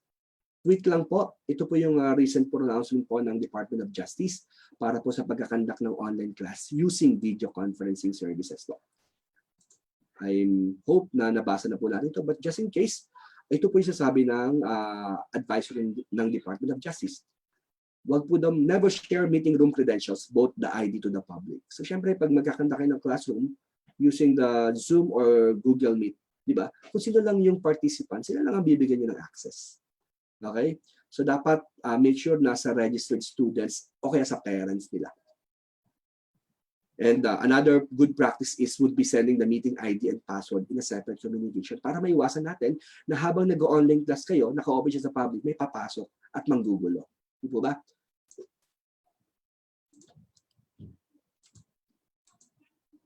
Always set the meeting configurations as follows daw. Accept participants' request to join meeting individually. Hindi pwede magkatabi ang magkaklase sa isang access. Dapat individually. Alam po natin kung sino yung mga participants for a particular class. Dapat meron po tayong standard naming. Like for example, surname, first name, middle initial. Para just in case na may mahalo, may maligaw, malalaman mo na hindi siya talaga parte ng klase. Nakikisali lang siya. Worst, baka meron siyang balak na something illegal na gawin sa inyong online class. And another practice daw is start meeting with the participants video off para maiwasan yung mga untoward incidents. You will only ask the participants to on the video kapag na-ensure mo na siya talaga ay kasama sa klase mo. I don't know how to do this, but sabi ng DOJ, mag-require ng password from the participants. Siguro, meron kayong parang password na kung ano sasabihin mo. Sa open sesame, something like that. I don't know how to do that, pero yan ang sabi ng Department of Justice. Tapos, sasabi rin na kailangan i-mute ang participants upon entry. I-disable yung desktop or yung screen share for participants who are not assigned in the virtual meeting room. Well, kung ikaw po ay host ng isang Zoom meeting, dapat po i-limit niyo po yung sharing sa kung sino lang po yung mag-share. Kasi magugulat ka kung binigyan niyo po na access lahat. Baka ang nakakatakot ito, baka may hindi naman talaga participant, nag-share po ng screen na mga hindi magandang i-share sa iba. So baka ma-compromise po yung class natin. Just in case na ma-screenshot siya at malaman na ikaw yung nagkakandak ng klase niya, baka ma-sanction ka pa ng Department of Education or CHED. Depende po. And do not set meetings configuration as follows. So don't allow the participants to join before the host. Dapat yung host po ang may control. Siya po yung mag-a-admit. Siya po yung mag-determine kung yung mga nasa waiting room po is i-admit as participants. Do not allow the participants to rename themselves. Kasi dapat may standard formatting ka na po rito para po may uniform pong sinusunod yung mga estudyante niyo po. Do not allow the participants to send message to one another. Dapat po na-disable po yung chat for everyone or chat sa specific classmates. Kasi madi-disrupt po yung ating online class if i-allow natin na mag-chat lang sila na mag-chat habang ikaw naman ay nagkaklase.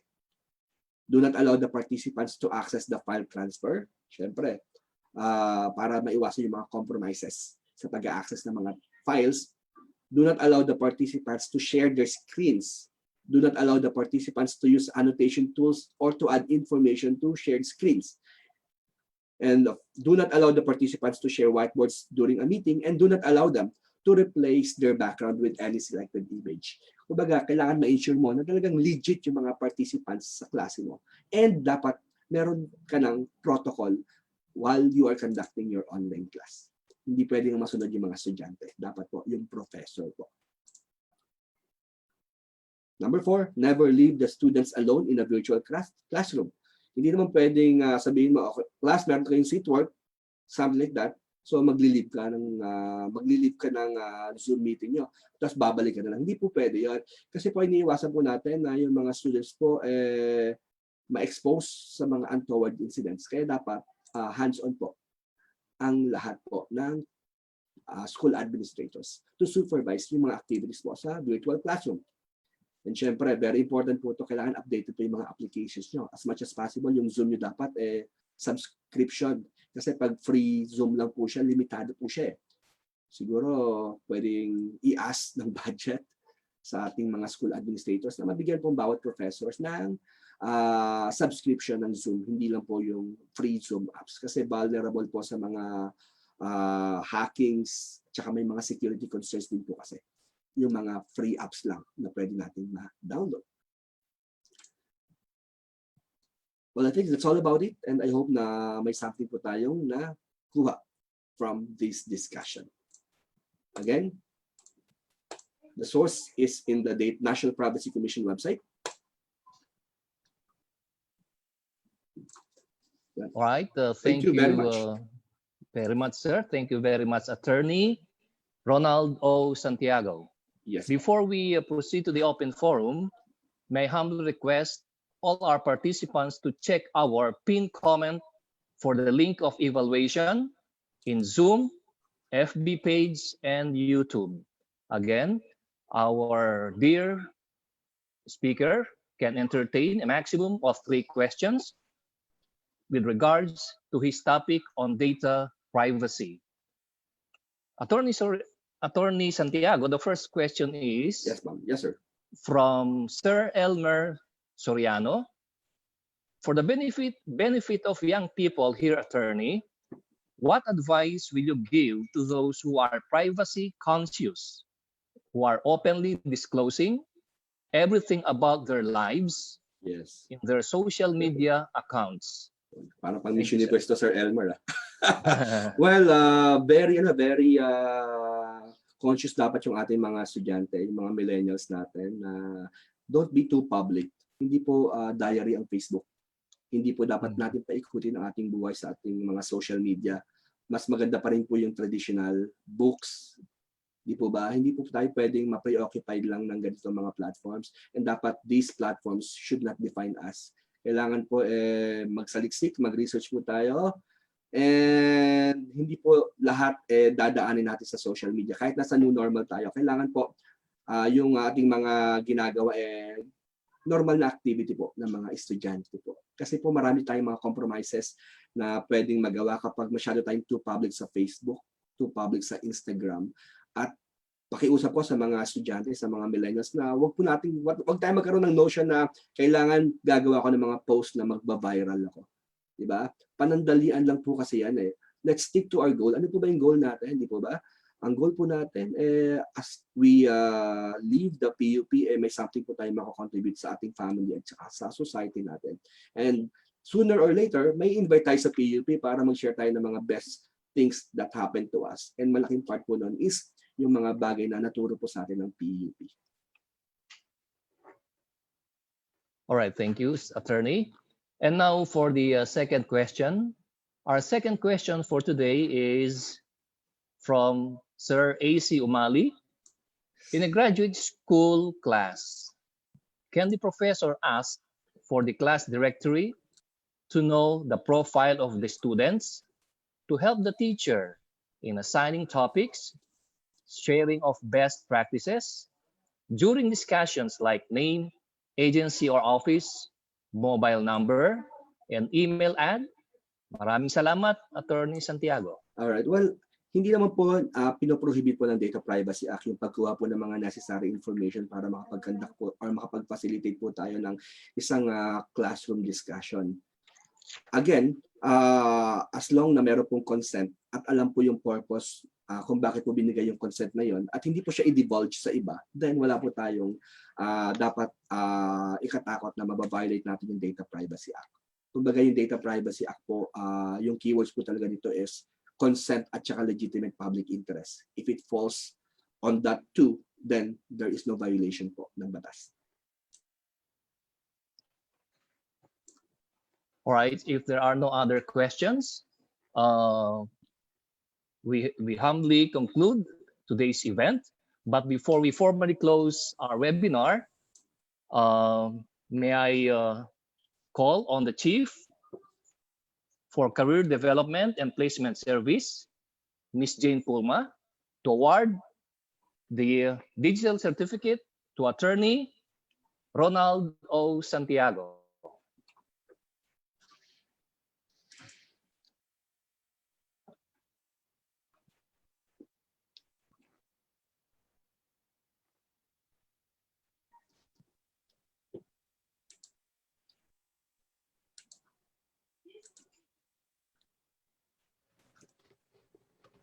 This certificate of appreciation is hereby awarded to Attorney Ronald Santiago for having shared his expertise as guest speaker during the BALIK SINTANG PAARALAN PUP webinar series held on September 30, 2020 via Zoom, YouTube, and Facebook live stream. Given this 30th of September 2020, signed Engineer Florinda H. Joquindo, Director, Dr. Sinaida R. Sarmiento, Vice President for Students Affairs and Services. Thank you, ma'am.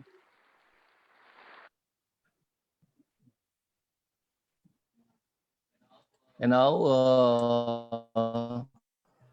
it is my privilege, again, to call on the Assistant to the Vice President for Student Affairs and Services, as well as the Director for Alumni Relations and Career Development Office to give us her closing remarks.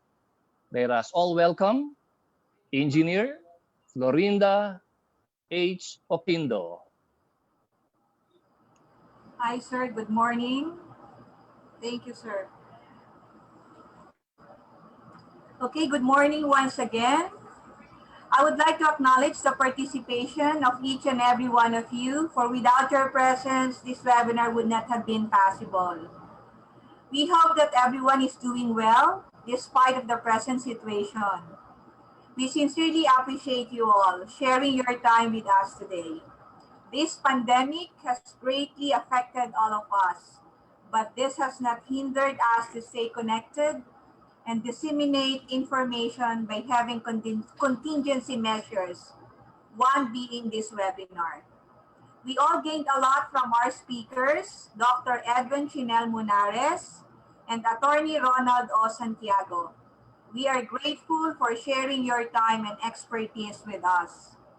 Although this event has been brought about through a different medium, we have all garnered the same amount of knowledge and wisdom as it would have done physically. Before we conclude this event, allow me to acknowledge the participants, my ARCDO family, and the staff that had helped out put this event together. May we all keep safe and continue to find ways to grow in these times. With little in my heart, a pleasant day ahead of us. Thank you so much po.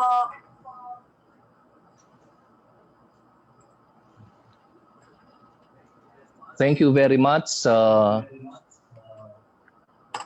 Director Joquindo and Vice President, to the Assistant to the Vice President for Student Affairs and Services. Now, before we play the PUP hymn, I'd like to acknowledge all our participants for spending time with us. Thank you very much.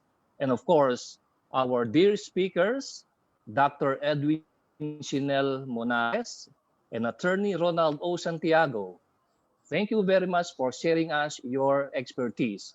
We really learned and gained a lot from your insights. Thank you very much. And now, we are going to play the PUP hymn.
Okay,